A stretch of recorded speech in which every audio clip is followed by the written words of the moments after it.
ಶ್ರೀಗುರುಭ್ಯೋ ನಮಃ ಹರಿ ಓಂ. ಜಯತ್ಯಜೋ ಕ್ಷೀಣ ಸುಖಾತ್ಮಬಿಂಬ ಸ್ವೈಶ್ವರ್ಯಕಾಂತಿ ಪ್ರತತಃ ಸದೋದಿತಃ ಸ್ವಭಕ್ತ ಸಂತಾಪ ದುರಿಷ್ಟ ಹಂತ ರಾಮಾವತಾರೋ ಹರಿರೀಶ ಚಂದ್ರಮಾಃ ಸ್ವಾಂತಸ್ಥಾನಂತಶಯ್ಯಾಯ ಪೂರ್ಣಜ್ಞಾನರಸಾರ್ಣಸೇ ಉತ್ತುಂಗವಾಕ್ತರಂಗಾಯ ಮಧ್ವದುಗ್ಧಾಬ್ಧಯೇ ನಮಃ. ವಿಷ್ಣುತೀರ್ಥಕಲ್ಪವೃಕ್ಷೋ ವಿಷ್ಣುತೀರ್ಥಶ್ಚ ಕಾಮಧುಕ್ ಚಿಂತಾಮಣಿರ್ವಿಷ್ಣುತೀರ್ಥೋ ಯತೀಂದ್ರಃ ಸರ್ವಕಾಮದಃ ತಪಸ್ವಾಧ್ಯಾಯ ಶುಶ್ರೂಷಾ ಕೃಷ್ಣಪೂಜಾರತಂ ಮುನಿಂ ವಿಶ್ವೇಶಮಿಷ್ಟದಂ ವಂದೇ ಪರಿವ್ರಾಟ್ ಚಕ್ರವರ್ತಿನಂ. ಶ್ರೀಗುರುಭ್ಯೋ ನಮಃ ಹರಿ ಓಂ. ರಾಮಾಯಣ ಪ್ರವಚನದ 6ನೇ ದಿವಸದಲ್ಲಿ ನಾವೆಲ್ಲ ಸೇರಿದ್ದೇವೆ. ನಿನ್ನೆ ನಾವು ಕೇಳಿದಂತೆ ಸುಗ್ರೀವ ಅವನ ಜೊತೆ ಸ್ನೇಹವನ್ನು ಬೆಳೆಸಿದಂತಹ ರಾಮಚಂದ್ರ ಕೊನೆಗೆ ಅವನ ಪ್ರಾರ್ಥನೆಯಂತೆ ವಾಲಿಯನ್ನು ಸಂಹಾರ ಮಾಡ್ತಾನೆ. ವಾಲಿಯನ್ನು ಸಂಹಾರ ಮಾಡಬೇಕಾದ್ರೆ ಹಾಗೆ ಮಾಡಲಿಲ್ಲ. ಯಾಕೆಂದರೆ ಸುಗ್ರೀವನಿಗೆ ರಾಮಚಂದ್ರ ದೇವರ ಮೇಲೆ ನಂಬಿಕೆ ಇರಲಿಲ್ಲ, ಅವರ ಪರಾಕ್ರಮದ ಮೇಲೆ.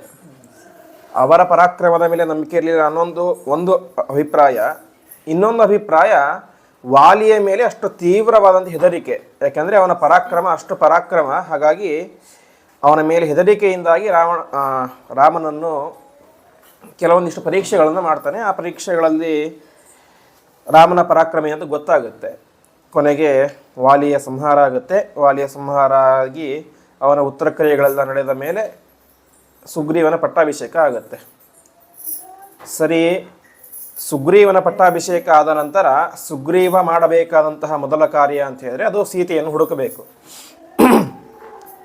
ಆದರೆ ಸುಗ್ರೀವನಿಗೆ ಇದು ಯಾವುದು ನೆನಪಾಗೋದೇ ಇಲ್ಲ. ಇಷ್ಟು ವರ್ಷಗಳ ಕಾಲ ತಾನೇ ಕಷ್ಟಪಟ್ಟಿದ್ದ, ವಾಲಿ ರಾಜನಾಗಿದ್ದ, ಇವಾಗ ರಾಜ್ಯ ಸಿಕ್ಕಿದೆ, ಹೆಂಡತಿ ಸಿಕ್ಕಿದ್ದಾಳೆ ಅಂತ ರಾಮನ ಕಾರ್ಯವನ್ನು ಮರೆತೇ ಬಿಟ್ಟ. ನಿರಂತರ ಮದ್ಯಪಾನ ಇವುಗಳಲ್ಲೇ ತಾನು ಮಗ್ನನಾಗಿ ನಿರಂತರ ಅರಮನೆಯ ಅಂತಃಪುರದಲ್ಲಿಯೇ ವಾಸ ಮಾಡಲಿಕ್ಕೆ ಶುರು ಮಾಡಿಬಿಟ್ಟ. ಅರಮನೆಯನ್ನು ಬಿಟ್ಟು ಹೊರಗಡೆ ಬರಲಿಕ್ಕೂ ಸಿದ್ಧ ಇಲ್ಲ ಅವನು. ಆ ರೀತಿಯಾದಂತಹ ಮದ್ಯಪಾನ, ಇದೇ ಕೆಟ್ಟ ಕೆಟ್ಟ ಕೆಲಸಗಳನ್ನು ಮಾಡ್ತಾ ಮೊದಲೇ ಕಪಿ, ಅದರಲ್ಲೂ ಮದ್ಯಪಾನಾದಿಗಳಂತಹ ಕೆಟ್ಟ ಚಟ. ಹಾಗಾಗಿ ಎಲ್ಲವನ್ನು ಕೂಡ ಮರೆತು ಬಿಟ್ಟ. ಒಂದು ಸುಭಾಷಿತ ಇದೆ, ಕಪಿರಪಿಚ ಕಾಪಿಶಾಯನೋ ಮದಮತ್ತೋ ವೃಶ್ಚಿಕೇನ ಸಂದಷ್ಟಃ ಅಪಿಚ ಪಿಶಾಚಗ್ರಸ್ಥ ಕಿಂಬ್ರೂಮೋ ವೈಕೃತಂ ತಸ್ಯ ಅಂತ. ಅಂದರೆ ಒಬ್ಬ ಮನುಷ್ಯನಿಗೆ ಈ ವಿಷಯ ಪದಾರ್ಥಗಳು ಇವೆಲ್ಲ ಸಿಕ್ಬಿಟ್ಟು ಹೇಗಾಗುತ್ತೆ ಅಂತ ಸುಂದರವಾಗಿ ತಿಳಿಸ್ತಾ ಇದ್ದಾರೆ. ಏನಂದರೆ, ಒಂದು ಕೋತಿ ಇರುತ್ತೆ, ಕಪಿ, ಮೊದಲೇ ಅದು ಕಪಿ. ಕಪಿರಪಿಚ ಕಾಪಿಶಾಯನ, ಅದಕ್ಕೆ ಹೆಂಡ ಕೊಡಿಸ್ಬಿಟ್ಟಿದ್ದಾರೆ. ಇನ್ನೇನಾಗಿದೆ, ಮದ ಮತ್ತು ಹುಚ್ಚಿಡಿದು ಬಿಟ್ಟಿದೆ. ಅದ್ರ ಜೊತೆ ಇನ್ನೊಂದು ಏನಾಗಿದೆ ಅಂದರೆ ವೃಶ್ಚಿಕೇನ ಸಂದಷ್ಟ, ಚೇಳು ಕಡಿದು ಬಿಟ್ಟಿದೆ. ಅಪಿಚ ಪಿಶಾಚಗ್ರಸ್ತ, ಕೊನೆಗೆ ಅದ್ರ ಮೈಯಲ್ಲಿ ಒಂದು ಭೂತ ಹೊಕ್ಕೊಂಡ್ಬಿಟ್ಟಿದೆ.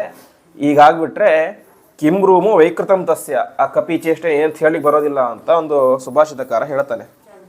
ಹಾಗೆ ಮನುಷ್ಯ ಮೊದಲೇ ಅವನು ಒಂದು ಕಪಿ ಇದ್ದಂತೆ, ಅದರಲ್ಲಿ ಸಂಪತ್ತಿನ ಮದ, ಅಹಂಕಾರ, ವೈಭೋಗ, ಅದರ ಜೊತೆ ಮದ್ಯಪಾನದಂತಹ ಕೆಟ್ಟ ಚಟಗಳು ಸೇರಿಬಿಟ್ರೆ ಅವನು ಹಿಡಿಲಿಕ್ಕೆ ಸಾಧ್ಯ ಇಲ್ಲ. ಹಾಗೆ ಆಗಿತ್ತು ಈ ಒಂದು ಸುಗ್ರೀವನ ಪರಿಸ್ಥಿತಿ. ಮೊದಲೇ ಕಪಿ, ಅದರಲ್ಲೂ ಈಗ ವೈಭವದ ರಾಜ್ಯ ದೊರಕಿದೆ, ಜೊತೆಗೆ ಮದ್ಯಪಾನ, ಧೂಮಪಾನಾದಿಗಳಂತಹ ಕೆಟ್ಟ ಚಟಗಳು. ಹಾಗಾಗಿ ತಾನು ಮಾಡಬೇಕಾದಂತಹ ಕಾರ್ಯವನ್ನು ಮರೆತು ಬಿಟ್ಟು ನಿರಂತರ ಅಂತಃಪುರದಲ್ಲಿಯೇ ಸ್ತ್ರೀಯರ ಮಧ್ಯೆ ವಾಸ ಮಾಡಲಿಕ್ಕೆ ಶುರು ಮಾಡಿಬಿಟ್ಟ ಸುಗ್ರೀವ. ಇದನ್ನು ನೋಡಿದರೆ ವಾಲಿ ಬೇರೆ ಅಲ್ಲ, ಸುಗ್ರೀವ ಬೇರೆ ಅಲ್ಲ. ವಾಲಿ ಇದನ್ನೇ ಮಾಡಿದ್ದ, ಸುಗ್ರೀವನು ಇದನ್ನೇ ಮಾಡ್ತಾ ಇದ್ದಾನೆ. ಇಷ್ಟಾಯಿತು. ಹನುಮಂತ ದೇವರಿಗೆ ಸಿಟ್ಟು ಬಂತು. ಹನುಮಂತ ದೇವರು ರಾಮದೇವರ ಭಕ್ತರು. ಇವತ್ತು ಸುಗ್ರೀವನಿಗೆ ಇಷ್ಟೆಲ್ಲ ರಾಜ್ಯ, ತನ್ನ ಹೆಂಡತಿ ದೊರಕಿದ್ದಾಳೆ ಅಂದರೆ ಪ್ರಧಾನ ಕಾರಣ ಅದು ರಾಮದೇವರ ಅನುಗ್ರಹ. ಹಾಗಾಗಿ ಅವರ ಕಾರ್ಯವನ್ನೇ ಮರೆತು ಸುಗ್ರೀವ ಮಾಡ್ತಾ ಇದ್ದಾನೆ, ರಾಜ್ಯವನ್ನು ಅನುಭವಿಸ್ತಾ ಇದ್ದಾನಲ್ಲಿ ಅಂತ ಸಿಟ್ಟು ಬಂದು ಅವನ ಹತ್ತಿರ ಹೋಗಿ ಉಪದೇಶ ಮಾಡ್ತಾರೆ. ಸುಗ್ರೀವ, ನಿನಗಿದೆಲ್ಲ ಸಿಕ್ಕಿದ್ದು ಯಾರಿಂದ? ರಾಮನಿಂದ. ಹಾಗಾಗಿ ಅವನ ಕಾರ್ಯವನ್ನು ನೀನು ಮರಿಬೇಡ. ಮರೆತರೆ ರಾಮನಿಗೇನು ಸಂಕಷ್ಟ ಇಲ್ಲ, ಅವನು ಹೇಗೆ ಬೇಕೋ ತನ್ನ ಹೆಂಡತಿ ಹುಡ್ಕೊಳ್ತಾನೆ. ಅಲ್ಲಿ ಸಂಕಷ್ಟ ಇರೋದು ನಿನಗೆ. ಹಾಗಾಗಿ ಅದನ್ನು ಮರಿಬೇಡ, ಆದಷ್ಟು ಬೇಗ ಅದರ ಬಗ್ಗೆ ಗಮನ ಹರಿಸುವಂತ ಉಪದೇಶ ಮಾಡ್ತಾನೆ. ಇಷ್ಟೆಲ್ಲ ಉಪದೇಶ ಮಾಡಿದರೂ ಕೂಡ ಒಪ್ಪೋದೇ ಇಲ್ಲ. ಅಂದರೆ ಅವನಿಗೆ ಮನಸ್ಸಾಗೋದೇ ಇಲ್ಲ. ಯಾಕೆಂದರೆ ನಿರಂತರ ವೈಭೋಗದಲ್ಲಿ ತನ್ನನ್ನು ತಾನೇ ಮರೆತು ಬಿಟ್ಟಿದ್ದ, ತಾನು ಯಾರು ಅಂತಲೇ ಮರೆತು ಬಿಟ್ಟಿದ್ದ. ಆ ರೀತಿಯಾಗಿ ನಿರಂತರ ಮದ್ಯಪಾನ ಇತ್ಯಾದಿ ಮಾಡ್ತಾ ಇದ್ದ. ಹಾಗಾಗಿ ಹನುಮಂತನ ಉಪದೇಶ ಅವನಿಗೆ ಕೇಳಿಸಲಿಲ್ಲ. ಹನುಮಂತ ಉಪದೇಶ ಮಾಡಿದ್ದು ಹೇಗೆ? ಸಾಮದಿಂದ. ಅಂದರೆ ಸಾಮ, ದಾನ, ಭೇದ, ದಂಡ ಅಂತ ಇಷ್ಟಿದೆ. ಸಾಮ ಅಂದರೆ ಸುಮ್ಮನೆ ಬಾಯಿಂದಾಗಿ ಉಪದೇಶ ಮಾಡೋದು. ದಾನ ಅಂತ ಏನಾದರೂ ಕೊಟ್ಟು ಮಾತು ಹೇಳೋದು. ಇದ್ಯಾವುದು ಸುಗ್ರೀವನಿಗೆ ರುಚಿಸಲಿಲ್ಲ. ಕೊನೆಗೆ ರಾಮದೇವರಿಗೆ ತುಂಬ ಸಿಟ್ಟು ಬರುತ್ತೆ. ಅವರು ತುಂಬ ದಿನ ಕಾಯ್ದರು. ಅವರೇನು ಪಾಪ ಪಟ್ಟಾಭಿಷೇಕ ಆಗಿ ಮರುದಿನನೇ ಹೇಳಿಲ್ಲ ಹುಡ್ಕೊಂಡು ಬಾ ಅಂತ. ಸ್ವಲ್ಪ ದಿನ ಟೈಮ್ ಕೊಟ್ಟರು. ಆರಾಮಾಗಿ ಅವನು ರಾಜ್ಯವನ್ನು ಅನುಭವಿಸಲಿ. ಇಷ್ಟು ದಿವಸ ಪಾಪ ಕಾಡಿನಲ್ಲಿ ಇದ್ದ, ತುಂಬ ಕಷ್ಟಪಟ್ಟಿದ್ದ, ಆರಾಮವಾಗಿ ರಾಜ್ಯದ ಸುಖವನ್ನೆಲ್ಲ ಅನುಭವಿಸಲಿ ಅಂತ ಸುಮ್ಮನೆ ಇದ್ದರು. ಎಷ್ಟು ತಿಂಗಳಾದರೂ ಕೂಡ ಸುಗ್ರೀವನ ಮಾತೇ ಇಲ್ಲ. ಕೊನೆಗೆ ರಾಮದೇವರಿಗೆ ಸಿಟ್ಟು ಬರುತ್ತೆ. ಅವರು ಹೋಗೋದಿಲ್ಲ, ನೇರವಾಗಿ ತನ್ನ ತಮ್ಮನಾದಂತಹ ಲಕ್ಷ್ಮಣನಿಗೆ ಹೇಳ್ತಾರೆ, ಲಕ್ಷ್ಮಣ ನೀನು ಆದಷ್ಟು ಬೇಗ ಹೋಗಿ ಅವನಿಗೆ ನನ್ನ ಮಾತನ್ನು ತಿಳಿಸು ಅಂತ. ಅವರು ರಾಮದೇವ್ರ ಮಾತು ಭಾರಿ ಚೆನ್ನಾಗಿ ಹೇಳ್ತಾರೆ. ನತು ಸಂಕುಚಿತ ಪಂಥ ಏನ ವಾಲಿ ಹತೋಗತಃ ಸಮಯೇ ತಿಷ್ಠ ಸುಗ್ರೀವ ಮಾ ವಾಲಿ ಪಥಮನ್ವಗಾಹ ಅಂತ ಅವ್ರು ಹೇಳ್ತಾರೆ. ನಾನು ವಾಲಿಯನ್ನು ಸಂಹಾರ ಮಾಡಿ ಕಳಿಸಿದ್ದೇನೆ. ವಾಲಿ ಹೋದಂತಹ ದಾರಿ ಚಿಕ್ಕದೇನಲ್ಲ, ತುಂಬ ದೊಡ್ಡದು. ಅದರ ವಾಲಿಯನ್ನು ಕಳಿಸ್ಬೋದು, ಸುಗ್ರೀವನನ್ನು ಕಳಿಸ್ಬೋದು. ಬರೀ ಸುಗ್ರೀವನನ್ನು ಮಾತ್ರ ಅಲ್ಲ, ಸುಗ್ರೀವನ ಇಡೀ ಬಂಧು ಬಾಂಧವರನ್ನು ಅದರಲ್ಲಿ ಕಳಿಸ್ಬೋದು. ಹಾಗಾಗಿ ಅವನಿಗೆ ಹೇಳು, ವಾಲಿಯನ್ನು ಕಳಿಸಿದಂತಹ ದಾರಿ ಚಿಕ್ಕದೇನಲ್ಲ, ಅದು ಭಾರೀ ದೊಡ್ಡದು ಅಂತ. ಅಂದರೆ ವಾಲಿಯನ್ನು ಸಂಹಾರ ಮಾಡಿದ್ದೇನೆ, ನಿನ್ನನ್ನು ಸಂಹಾರ ಮಾಡೋ ದೊಡ್ಡ ವಿಷಯನೇ ಅಲ್ಲ. ಹಾಗಾಗಿ ನನ್ನ ಕರ್ತವ್ಯನ ಮಾಡುವಂತ ತಿಳಿಸು ಅಂತ ಹೇಳ್ತಾರೆ. ಮುಂದೆ ಒಂದು ಮಾತನ್ನು ಹೇಳ್ತಾರೆ ರಾಮದೇವರು, ಪ್ರಾಯಸ್ವಕಾರೇ ಪ್ರತಿಪಾದಿತೇ ಹಿ ಮದೋದ್ದತನ ಪ್ರತಿಕರ್ತು ಮೀಶತೆ ಅಂತ. ಅಂದರೆ ಜನರ ಸ್ವಭಾವ ಯಾವ ರೀತಿಯಾಗಿರುತ್ತೆ ಅಂತ ಹೇಳಿದ್ರೆ, ಪ್ರಾಯಸ್ವಕಾರೇ ಪ್ರತಿಪಾದಿತೆ, ತಮ್ಮ ಕಾರ್ಯ ಆಗೋ ತನಕ, ತಮ್ಮ ಕೆಲಸ ಆಗೋ ತನಕ ದೇವರು ದಿಂಡ್ರು ಹಾಗೆ ಹೀಗೆ ನೀವೇ ದೇವರು ನೀವೇ ಇದೆಯಲ್ಲ ಅಂತ ಹೇಳ್ತಾ ಇರ್ತಾರೆ. ಆದರೆ ತಮ್ಮ ಕಾರ್ಯ ಮುಗಿದ ಮೇಲೆ ಮುಗೀತು, ಮಧೋದ್ದತನ ಪ್ರತಿಕರ್ತು ಮೀಶತೆ ಅಂತ. ಅಂದರೆ ಅವರಿಗೆ ಅಹಂಕಾರ ಬಂದ್ಬಿಡುತ್ತೆ ಅಂತ. ಲೋಕದಲ್ಲೂ ಒಂದು ಮಾತಿದೆ, ಉಪಾಧ್ಯಾಯರು ಅಂದರೆ ವಿದ್ಯೆ ಹೇಳಿಕೊಟ್ಟಂತಹ ಗುರುಗಳು, ಅದೇ ರೀತಿಯಾಗಿ ಆರೋಗ್ಯವನ್ನು ಕೊಟ್ಟಂತಹ ವೈದ್ಯರು, ಅದೇ ರೀತಿಯಾಗಿ ಜ್ಞಾನವನ್ನು ಕೊಟ್ಟಂತಹ ಗುರುಗಳು, ಇವರು ಕೆಲಸ ಆಗೋ ತನಕ ಮಾತ್ರ ಅಂತೆ. ಆಮೇಲೆ ಅವ್ರನ್ನ ಉಪೇಕ್ಷೆ ಮಾಡ್ತಾರೆ ಅಂತ ಹೇಳ್ತಾರೆ. ಉಪಾಧ್ಯಾಯರು ವಿದ್ಯೆ ಕೊಡಬೇಕಾದ್ರೆ ನೀವೇ ಗುರುಗಳು, ಪ್ರತಿನಿತ್ಯ ನಮಸ್ಕಾರ ಮಾಡೋದು ಹಾಗೆ ಹೀಗೆ ಎಲ್ಲ ಭಾರಿ ಮಾಡ್ತಾರೆ. ಅದೇ ಅಧ್ಯಯನ ಮುಗಿದು ದೊಡ್ಡ ಕೆಲಸ ಸಿಕ್ಕು ದೊಡ್ಡ ಕಾರು ಗಿರು ಬಂದಮೇಲೆ ಉಪಾಧ್ಯಾಯರನ್ನು ತಿರುಗಿ ನೋಡೋದೇ ಇಲ್ಲ. ಅದೇ ರೀತಿ ವೈದ್ಯರು ಬಂದ ತಕ್ಷಣ ಏನು ಬಸ್ಟ್ ಅವ್ರು ಇಳಿದ ತಕ್ಷಣ ಬ್ಯಾಗ್ ಇಸ್ಕೊಂಡ್ಬಿಡ್ತೇವೆ, ಬನ್ನಿ ಬನ್ನಿ ಬನ್ನಿ ಬನ್ನಿ ಬೇಗ ನೋಡಿ ಅಂತ. ಅದೇ ನಮ್ಮ ರೋಗ ಪರಿಹಾರ ಆದ ಮೇಲೆ ಅವ್ರ ರೋಡ್ನ ಸಿಕ್ಕರು ತಿರುಗಿ ನೋಡೋದಿಲ್ಲ ಅವ್ರನ್ನ. ಅದೇ ರೀತಿಯಾಗಿ ವಿದ್ಯೆ ಕೊಟ್ಟ ಅಂದರೆ ಬ್ರಹ್ಮಜ್ಞಾನವನ್ನು ಉಪದೇಶ ಮಾಡಿದಂತಹ ಗುರುಗಳು ಅಂತ ಹೇಳ್ತಾರೆ. ವಿದ್ಯೆ ಅಂತ ಹೇಳಿ ಸಾಮಾನ್ಯ ವಿದ್ಯೆ ಆಯಿತು. ಬ್ರಹ್ಮಜ್ಞಾನವನ್ನು ಉಪದೇಶ ಮಾಡಿದ ಗುರುಗಳು ಸಿಕ್ಕಾಗಲೂ ಕೂಡ ಉಪದೇಶ ಪಡೆಯೋ ತನಕ ಮಾತ್ರ ಅವರ ಸೇವೆ ನಮಸ್ಕಾರ, ಗುರುಗಳು ಅಂತ ಮಾತ್ರ. ಆದರೆ ಆ ಕಾರ್ಯ ಆದ ಮೇಲೆ ಅವರನ್ನು ಕೂಡ ಹಿಂತಿರುಗಿ ನೋಡೋದಿಲ್ಲ ಮನುಷ್ಯ ಅಂತ ಆ ರೀತಿಯಾಗಿ ಹೇಳ್ತಾರೆ. ಅದಕ್ಕೆ ರಾಮದೇವರು ಹೇಳ್ತಾರೆ, ಪ್ರಾಯಸ್ವಕಾರ್ಯೇ ಪ್ರತಿಪಾದ್ಯತೆ ಹಿ ಮದೋದ್ಧತನ ಪ್ರತಿಕರ್ತು ಮೀಶತೆ ಅಂತ. ತಮ್ಮ ಕೆಲಸ ಆಗೋ ತನಕ ಮಾತ್ರ ಭಕ್ತಿ ಗೌರವ ಎಲ್ಲವನ್ನು ಕೂಡ ಕೊಡ್ತಾರೆ.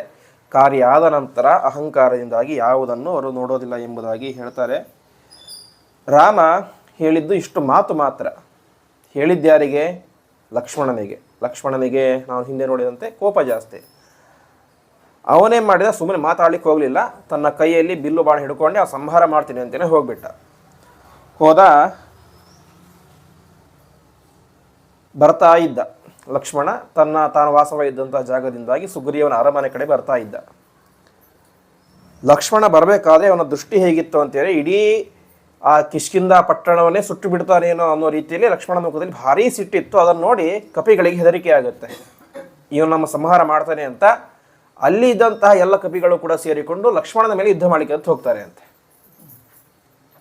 ಲಕ್ಷ್ಮಣನಿಗೆ ಮೊದಲೇ ಸಿಟ್ಟು ಜಾಸ್ತಿ.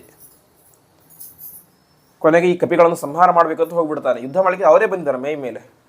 ಆದರೆ ಸ್ವಲ್ಪ ಹೊತ್ತು ಯೋಚನೆ ಮಾಡ್ತಾನೆ, ಈ ಕಪಿಗಳಿಂದಲೇ ಮುಂದೆ ಸೀತಾನ್ವೇಷಣೆ ಕಾರ್ಯ ಆಗಬೇಕು ಅಂತ, ಯುದ್ಧ ಮಾಡೋದು ಸರಿಯಲ್ಲ ಅಂತ. ಒಂದು ಬಾರಿ ತನ್ನ ಧನುಸ್ಸನ್ನು ಜೋರಾಗಿ ಸೌಂಡ್ ಮಾಡ್ತಾನೆ. ಆ ಧ್ವನಿಗೇನೆ ಎಲ್ಲ ಕಪಿಗಳು ಕೂಡ ದೂರ ದೂರ ಓಡಿ ಹೋಗಿ ಬಿದ್ದು ಬಿಡ್ತಾರೆ. ಕೊನೆಗೆ ಅಂಗದ ಇದನ್ನು ಗಮನಿಸ್ತಾನೆ, ವಾಲಿಯ ಮಗ. ಅವನು ನೇರವಾಗಿ ಹೋಗಿ ಸುಗ್ರೀವನಿಗೆ ಹೇಳ್ತಾನೆ, ಸುಗ್ರೀವ, ಲಕ್ಷ್ಮಣ ತುಂಬ ಕೋಪಿಷ್ಠನಾಗಿ ಬರ್ತಾ ಇದ್ದಾನೆ, ಆದಷ್ಟು ಬೇಗ ನಿನ್ನ ಕಾರ್ಯವನ್ನು ನೀನು ಮಾಡು ಅಂತ ಹೇಳ್ತಾನೆ. ಸುಗ್ರೀವನಿಗೆ ಯಾವ ರೀತಿ ಮನಸ್ಥಿತಿ ಇತ್ತು ಅಂತ ಹೇಳಿದರೆ, ಅವನು ಹೇಳ್ತಾನೆ, ನಮೇ ದುರ್ವ್ಯಾಹತಂ ಕಿಂಚಿತ್ ನಾಪಿ ಮೇ ದುರನುಷ್ಠಿತಂ ಅಂತ. ಲಕ್ಷ್ಮಣ ನನ್ನಲ್ಲಿ ಯಾಕೆ ಸಿಟ್ಟು ಮಾಡಿಕೊಂಡಿದ್ದಾನೆ? ನಾನೇನು ಅವನು ಮಾಡಿದ್ದೀನಿ? ನಾನೇನು ಅವ್ನು ಮಾಡಬೇಕಾಗಿತ್ತು? ಉಪಕಾರ ಮಾಡಬೇಕಾಗಿತ್ತ? ಏನೂ ಇಲ್ಲ. ಅಥವಾ ನಾನೇನು ಅಪಕಾರ ಮಾಡಿದ್ದೀರಾ? ಏನೂ ಇಲ್ಲ. ನನ್ನ ಮೇಲೆ ಯಾಕೆ ಸಿಟ್ಟಾಗಿದ್ದೇನೆ ಅಂತ. ಅಂದರೆ ಸುಗ್ರೀವನಿಗೆ ತಾನು ಏನು ಮಾಡಬೇಕಾಗಿತ್ತು ಅನ್ನುವಂತಹ ಕರ್ತವ್ಯವನ್ನೇ ಮರೆತು ಹೋಗ್ಬಿಟ್ಟಿದ್ದಾನೆ. ತಾನು ತನಗೆ ವಾಲಿಯನ್ನು ಕೊಂದು ತನ್ನ ಹೆಂಡತಿಯನ್ನು ರಾಜ್ಯವನ್ನು ರಾಮ ಕೊಟ್ಟ, ನಾನು ಅವನಿಗೆ ಪ್ರತಿಯಾಗಿ ಮಾತು ಕೊಟ್ಟಿದ್ದೆ, ಅದ್ಯಾವುದು ನೆನಪೇ ಇಲ್ಲ ಅವನಿಗೆ. ನಮೇ ದುರ್ವ್ಯಾಹತಂ ಕಿಂಚಿತ್ ನಾಪಿಮೇ ದುರನುಷ್ಠಿತ. ನಾನು ರಾಮನಿಗೇನು ಅಪಕಾರ ಮಾಡಿಲ್ಲ ಅಥವಾ ಏನು ಉಪಕಾರ ಮಾಡಬೇಕಿತ್ತು ಅದನ್ನು ಮಾಡಿಲ್ಲ ಅಂತ ಇಲ್ಲ. ಯಾವುದೂ ನಾನು ಒಳ್ಳೆಯದನ್ನು ಮಾಡಿಲ್ಲ, ಕೆಟ್ಟದನ್ನು ಮಾಡಿಲ್ಲ, ನನ್ನ ಮೇಲೆ ಯಾಕೆ ಸಿಟ್ಟಾಗಿದ್ದಾನೆ ಲಕ್ಷ್ಮಣ ಅಂತ. ಇಷ್ಟಾದಾಗ ಹನುಮಂತ ದೇವರು ಬಂದು ಹೇಳ್ತಾರೆ, ಎಲ್ಲವನ್ನು ಕೂಡ ಅವನಿಗೆ ಹೇಳ್ತಾರೆ. ಆವಾಗ ಅವನ ತಲೆಗೆ ಏರಿದಂತಹ ನಶೆ, ಮದ ಎಲ್ಲವೂ ಕೂಡ ಕೆಳಗೆ ಏಳಿದು ಗೊತ್ತಾಗುತ್ತೆ. ಅಯ್ಯೋ, ನಾನು ಈ ರೀತಿಯಾಗಿ ರಾಮನಿಗೆ ಮಾತು ಕೊಟ್ಟಿದ್ದೆ, ಈಗ ನೋಡಿದರೆ ತಿಂಗಳುಗಟ್ಟಲೆ ಆಗಿಬಿಟ್ಟಿದೆ ಎಂಬುದಾಗಿ ಆವಾಗ ಅವನಿಗೆ ಬುದ್ಧಿ ಬರುತ್ತೆ ಅಂತ. ಈ ಸಂದರ್ಭದಲ್ಲಿ ಲಕ್ಷ್ಮಣ ಬಂದು ಕಠೋರವಾಗಿ ಎಚ್ಚರಿಸ್ತಾನೆ, ನಾಳೆಯ ದಿನ ಸೀತೆಯನ್ನು ಹುಡುಕುವಂತಹ ಕಾರ್ಯ ಶುರುವಾಗಬೇಕು, ಆಗದೆ ಹೋದರೆ ಇಡೀ ಕಿಷ್ಕಿಂಧೆಯನ್ನು ನಾನು ಒಂದೇ ಒಂದು ಬಾಣದಿಂದಾಗಿ ಸಂಹಾರ ಮಾಡಿ ಹಾಕ್ತೇನೆ ಎಂಬುದಾಗಿ ಹೆದರಿಸ್ತಾನೆ. ಆವಾಗ ಯಾವ ಸುಗ್ರೀವ ಬಂದು ಸಾಷ್ಟಾಂಗ ನಮಸ್ಕಾರ ಮಾಡಿ ಅವನಿಗೆ ಹೇಳ್ತಾನೆ, ಲಕ್ಷ್ಮಣ, ನೀನೇನು ಚಿಂತೆ ಮಾಡಬೇಡ, ನಾನು ಈಗಾಗಲೇ ಎಲ್ಲ ಕಪಿಗಳನ್ನು ಕೂಡ ಇಲ್ಲಿ ಕರೆಸಿ ಹಾಕಿಬಿಟ್ಟಿದ್ದೇನೆ. ಅಂದರೆ ಕಪಿಗಳು ಇದ್ದದ್ದು ಕಿಷ್ಕಿಂಧೆಯಲ್ಲಿ ಮಾತ್ರ ಅಲ್ಲ, ಜಗತ್ತಿನ ಅನೇಕ ಭಾಗದಲ್ಲಿ ಅಲ್ಲಲ್ಲಿಯ ಪ್ರಾಂತದ ಕಪಿಗಳಿದ್ದರು. ಆ ಎಲ್ಲ ಕಪಿಗಳನ್ನು ಕೂಡ ನಾನು ಇಲ್ಲಿ ತಂದು ಹಾಕಿಬಿಟ್ಟಿದ್ದೇನೆ ಆಗಲೇ, ಹಾಗಾಗಿ ನಾಳೆನೇ ಶುರುವಾಗುತ್ತೆ, ನೀನೇ ಚಿಂತೆ ಮಾಡಬೇಡ ಅಂತ ಹೇಳ್ತಾನೆ. ಲಕ್ಷ್ಮಣ ಸುತ್ತಮುತ್ತ ನೋಡ್ತಾನೆ, ಅಲ್ಲಿದ್ದಂಥ ಕಪಿಗಳು ಇಲ್ಲಿದ್ದವರು ಮಾತ್ರ ಅಲ್ಲ, ಅಂದರೆ ಲೋಕಲ್ ಅವರಲ್ಲ, ಬೇರೆ ಬೇರೆ ದೇಶಗಳಿಂದ ಬಂದಿದ್ದರು. ಹೌದು, ಇರ್ಬೋದೇನೋ ಅಂತ ಸರಿ ಅಂತ ಹೋಗ್ತಾನೆ. ಇಲ್ಲಿ ಸುಗ್ರೀವ ಅವನಿಗೆ ನೆನಪೇ ಇರಲಿಲ್ಲ ಸೀತೆ ಕಾರ್ಯ ಮಾಡಬೇಕು ಅಂತ. ಆದರೆ ಬೇರೆ ಬೇರೆ ದೇಶದ ಕಪಿಗಳೆಲ್ಲ ಬಂದಿದ್ದಾರೆ, ಇದೆಲ್ಲ ಹೇಗೆ ಸಾಧ್ಯ ಅಂತ. ಅದಕ್ಕೆ ಹೇಳ್ತಾರೆ, ಬೇರೆ ಬೇರೆ ದೇಶದ ಕಪಿಗಳನ್ನೆಲ್ಲ ಕರೆಸಿದ್ದು ಸುಗ್ರೀವ ಅಲ್ಲ, ಹೊರತು ಹನುಮಂತ ಅಂತ. ಹನುಮಂತ ದೇವರು ಮುಂದೆ ಈ ರೀತಿಯಾದಂಥ ಪ್ರಸಂಗ ಬರುತ್ತೆ, ಅವಾಗ ಈ ಸುಗ್ರೀವನ ಪ್ರಾಣ ಉಳಿಬೇಕು ಅನ್ನುವಂತಹ ದೂರಾಲೋಚನೆಯಿಂದಾಗಿ ಬೇರೆ ಬೇರೆ ದೇಶದಲ್ಲಿ ಇದ್ದಂತಹ ಎಲ್ಲ ಕಪಿವೀರರನ್ನು ಕೂಡ ಏನು ಮಾಡಿದ್ದ, ತನ್ನ ಕಿಷ್ಕಿಂಧೆಗೆ ಕರೆಸಿ ಇದರಿಂದಾಗಿ ಪ್ರಧಾನ 2 ಕಾರ್ಯಗಳನ್ನು ಮಾಡಿದ. ಒಂದು, ಸೀತೆಯನ್ನು ಹುಡುಕಲಿಕ್ಕೆ ಸಹಾಯ ಮಾಡಿದ. ಇನ್ನೊಂದು, ಲಕ್ಷ್ಮಣನಿಂದಾಗಿ ಸುಗ್ರೀವನ ಪ್ರಾಣ ಉಳಿಸಿದ. ಒಂದು ವೇಳೆ ಅವತ್ತು ಬೇರೆ ಬೇರೆ ಕಪಿಗಳಲ್ಲಿ ಇದ್ದಿಲ್ಲ ಅಂತ ಹೇಳಿದ್ರೆ ಲಕ್ಷ್ಮಣ ಸಂಹಾರನೆ ಮಾಡಿಬಿಡ್ತಾ ಇದ್ದ. ಹಾಗಾಗಿ ಈ ರೀತಿಯಾಗಿ ಯೋಗ್ಯವಾದಂತಹ ತಂತ್ರಗಾರಿಕೆಯನ್ನು ಮಾಡ್ತಾನೆ. ಹೀಗೆ ತಂತ್ರಗಾರಿಕೆಯನ್ನು ಮಾಡಿ ಕೊನೆಗೆ ಸುಗ್ರೀವ ಎಲ್ಲ ಕಪಿವೀರರಿಗೂ ಹೇಳ್ತಾನೆ, ನೀವೆಲ್ಲರೂ ಕೂಡ ಇಂತಿಂಥ ದಿಕ್ಕಿಗೆ ಹೋಗಿ, ನೀವು ಪೂರ್ವಕ್ಕೆ, ನೀವು ಉತ್ತರಕ್ಕೆ, ದಕ್ಷಿಣಕ್ಕೆ, ಪಶ್ಚಿಮಕ್ಕೆ ಹೋಗಿ ಅಂತ ಹೇಳ್ತಾನೆ. ಇಲ್ಲಿ ಮತ್ತೆ ಪ್ರಶ್ನೆ ಬರುತ್ತೆ, ಸೀತೆಯನ್ನು ಅಪಹಾರ ಮಾಡಿದ್ದು ಯಾರು? ರಾವಣ. ಅದು ಜಟಾಯು ಹೇಳಿದ್ದಾನೆ, ಸುಗ್ರೀವನಿಗೂ ಗೊತ್ತಿದೆ, ಯಾಕಂದರೆ ಆಭರಣ ಎಲ್ಲ ಬಿಸಾಕಿದ್ದ ಮೇಲಿಂದ. ಹಾಗಾಗಿ ಅಪಹಾರ ಮಾಡಿದ್ದು ರಾವಣ. ರಾವಣ ಇರೋದು ಲಂಕಾಪಟ್ಟಣದಲ್ಲಿ, ಲಂಕಾಪಟ್ಟಣ ಇರೋದು ದಕ್ಷಿಣ ದಿಕ್ಕಿನಲ್ಲಿ. ಹಾಗಾಗಿ ಎಲ್ಲರನ್ನೂ ದಕ್ಷಿಣ ದಿಕ್ಕಿಗೆ ಕಳಿಸ್ಬೋದಾಗಿತ್ತು, ಯಾಕೆ ಇರೋದು ಅಂತ ಅಲ್ಲಿ ಅಂತ ಗೊತ್ತಿದೆ, ಮತ್ತ್ಯಾಕೆ ಬೇರೆ ಬೇರೆ ಎಲ್ಲರನ್ನು ಕಳಿಸಿದ ಅಂತ ಪ್ರಶ್ನೆ ಬರುತ್ತೆ. ಅದಕ್ಕೆ ವಾಲ್ಮೀಕಿಗಳು ಹೇಳ್ತಾರೆ, ಸೀತೆ ಒಂದು ಅಮೂಲ್ಯವಾದಂತಹ ನಿಧಿ. ಸಾಮಾನ್ಯವಾಗಿ ಕಳ್ಳತನ ಮಾಡಿದಂತಹ ಒಂದು ವಸ್ತುವನ್ನು, ಸಂಪತ್ತನ್ನು, ಅಥವಾ ವ್ಯಕ್ತಿಯನ್ನು ಒಂದೇ ಕಡೆ ಇಡಬೇಕು ಅಂತ ನಿಯಮ ಇಲ್ಲ. ಯಾಕೆಂದರೆ ಅಲ್ಲಿ ಬಂದು ಯಾರು ಹುಡುಕ್ಬೋದು ಅಂತ ಬೇರೆ ಬೇರೆ ಕಡೆ ಇಟ್ಟಿರಬಹುದು. ಹಾಗಾಗಿ ಇದೊಂದು ತಂತ್ರಗಾರಿಕೆ, ರಾಜರ ತಂತ್ರಗಾರಿಕೆ ಅಂತೆ. ಏಕೆಂದರೆ ಅಮೂಲ್ಯವಾದಂತಹ ನಿಧಿಯನ್ನು ಎಲ್ಲಿ ಬೇಕಾದ್ರೂ ಬಚ್ಚಿಡಬಹುದು. ರಾವಣ ಇಲ್ಲಿ ಅಪಹಾರ ಮಾಡಿ ಪೂರ್ವದಲ್ಲಿ ಬಚ್ಚಿಟ್ಟಿರ್ಬೋದು ಸೀತೆಯನ್ನು. ಹಾಗಾಗಿ ಇದೊಂದು ತಂತ್ರಗಾರಿಕೆ, ಹಾಗಾಗಿ ರಾಜನೀತಿ ಇದು. ಹಾಗಾಗಿ ಸೀತೆ ದಕ್ಷಿಣದಲ್ಲಿ, ಲಂಕಾದಲ್ಲಿ ಇರಬೇಕು ಅಂತ ನಿಯಮ ಏನಿಲ್ಲ. ಹಾಗಾಗಿ ಎಲ್ಲಿ ಬೇಕಾದರೂ ಇಟ್ಟಿರಬಹುದು. ಹಾಗಾಗಿ ಎಲ್ಲ ಕಡೆ ಕಳಿಸಿದರು ಅಂತ ಹೇಳ್ತಾರೆ. ಆದರೆ ಮಹಾಭಾರತ ತಾತ್ಪರ್ಯದಲ್ಲಿ ಆಚಾರ್ಯರು ಒಂದು ದಿವ್ಯವಾದಂಥ ಮಾತನ್ನು ಹೇಳ್ತಾರೆ, ಸೀತೆ ಇದ್ದದ್ದು ಲಂಕೆಯಲ್ಲೇ ಇದ್ಲು, ಹಾಗಾಗಿಯೇ ಲಂಕೆಗೆ ಯಾರನ್ನು ಕಳಿಸಿದರು? ಹನುಮಂತ, ಅಂಗದ, ನೀಲ ಮತ್ತು ಜಾಂಬವಂತ ಎಂಬಂತಹ ಪ್ರಧಾನ ಕಪಿಗಳು ಅಂತ ಯಾರಿದ್ದರೋ ಅವರೆಲ್ಲರನ್ನು ಕೂಡ ಲಂಕೆಗೆ ಕಳಿಸಿದರು. ಉಳಿದ ಅರೆಬರೆ ಸಾಮಾನ್ಯ ಇವರನ್ನು ಬೇರೆ ಬೇರೆ ಕಡೆ ಪೂರ್ವಕ್ಕೆ, ಪಶ್ಚಿಮಕ್ಕೆ, ಉತ್ತರಕ್ಕೆಲ್ಲ ಕಳಿಸಿದರು ಅಂತ ಹೇಳ್ತಾರೆ. ಈ ರೀತಿಯಾಗಿ ಎಲ್ಲರೂ ಕೂಡ ಹೊರಡಬೇಕಾದ್ರೆ ಪ್ರಧಾನ ಏನು ಬೇಕು, ಹೇಗೆ ಹೋಗಬೇಕು, ಎಲ್ಲಿಗೆ ಹೋಗಬೇಕು ಅನ್ನೋ ಒಂದು ಮ್ಯಾಪ್ ಬೇಕು. ಇವತ್ತು ನಮ್ಮ ಗೂಗಲ್ ಮ್ಯಾಪ್ ಇದೆ, ಎಲ್ಲ ಉಪಯೋಗಿಸ್ತೇವೆ. ಆಗಿನ ಕಾಲದಲ್ಲಿ ಎಲ್ಲಿ ಮ್ಯಾಪು ಏನಿಲ್ಲ, ಯಾರಿಗೆ ಎಲ್ಲಿ ಹೋಗ್ಬೇಕು ಅಂತಲೂ ಗೊತ್ತಿಲ್ಲ. ಯಾಕೆಂದರೆ ಅವರು ಕಪಿಗಳು, ಅದೇ ಕಿಷ್ಕಿಂದೆ, ಅದೇ ಅವರಿಗೆ ಪಟ್ಟಣ, ಅದೇ ಮನೆ, ಅದೇ ಎಲ್ಲ ಅಲ್ಲೇ ಇದ್ದದ್ದು. ಅವರು ಬೇರೆ ಬೇರೆ ದೇಶ ವಿದೇಶ ಅದನ್ನು ನೋಡೇ ಇಲ್ಲ, ಹೇಗೆ ಹೋಗ್ಬೇಕಂತ ಗೊತ್ತಾಗೋದಿಲ್ಲ. ಆವಾಗ ಸುಗ್ರೀವ ಒಂದು ದೊಡ್ಡ ಮ್ಯಾಪ್ ತಯಾರು ಮಾಡಿರ್ತಾನೆ ಅಂತೆ. ಅದರಲ್ಲಿ ಸಮಗ್ರ ಭೂಮಿಯನ್ನು ಎಲ್ಲೆಲ್ಲಿ ಹೋಗಬೇಕು ಎಲ್ಲವನ್ನು ಕೂಡ ತೀರ್ಮಾನ ಮಾಡಿ ಅದನ್ನು ಎಲ್ಲರಿಗೂ ತೋರಿಸ್ತಾನೆ. ಇಷ್ಟೆಲ್ಲ ತೋರಿಸಿದಾಗ ಎಲ್ಲ ಕಪಿಗಳಿಗೂ ಹುಡುಕ್ಲಿಕ್ಕೆ ಹೋಗ್ತಾರೆ. ರಾಮನಿಗೆ ಆಶ್ಚರ್ಯ ಆಗುತ್ತೆ.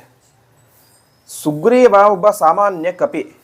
ಇಂತಹ ಸಾಮಾನ್ಯ ಕಪಿಗೆ ಇಡೀ ಭೂಗೋಳದ ಜ್ಞಾನ, ಎಲ್ಲಿ ಪರ್ವತ ಇದೆ, ಎಲ್ಲಿ ನದಿ ಇದೆ, ಎಲ್ಲಿ ಕಾಡಿದೆ, ಮೇಡಿದೆ, ಎಲ್ಲಿ ಕಳ್ಳರು ಜಾಸ್ತಿ ಇರ್ತಾರೆ ಎಂಬುದಾಗಿ ಎಲ್ಲವನ್ನು ಕೂಡ ತಿಳಿಸ್ತಾ ಇದ್ದಾನೆ. ಈ ರೀತಿಯಾದಂತಹ ಜ್ಞಾನ ಹೇಗೆ ಬಂತು ಇವನಿಗೆ ಅಂತ ಪ್ರಶ್ನೆ ಮಾಡ್ತಾರೆ ಸುಗ್ರೀವನ ಹತ್ರ. ಸುಗ್ರೀವ, ನೀ ನೋಡಿದರೆ ಕಿಷ್ಕಿಂದ ಬಿಟ್ಟು ಹೋಗಿಲ್ಲ, ನಿನಗೆ ಇಷ್ಟು ಇಡೀ ಭೂಗೋಳದ ಜ್ಞಾನ ಹೇಗೆ ಬಂತು ಅಂತ. ಅದಕ್ಕೆ ಸುಗ್ರೀವ ಹೇಳ್ತಾನೆ, ಏವಂ ಮಯಾ ತದಾ ರಾಜನ್ ಪ್ರತ್ಯಕ್ಷಮುಪಲಕ್ಷಿತಂ ಪೃಥ್ವೀ ಮಂಡಲಂ ಕೃತಂ ಗುಹಮಸ್ಯಾಗತಸ್ತತಃ ಅಂತ. ಅಂದರೆ ಹೇಗೆ ಬಂತು ಅಂತ ಹೇಳಿ ನನ್ನ ಅಣ್ಣ ಮಾಡಿದ್ದು ಅಂತ. ನನ್ನ ಅಣ್ಣ ಹಿಂದೆ ನನ್ನನ್ನು ಕೊಲ್ಲಬೇಕು ಅಂತ ನನ್ನ ಹಿಂದೆ ಓಡೋಡಿ ಬಂದ.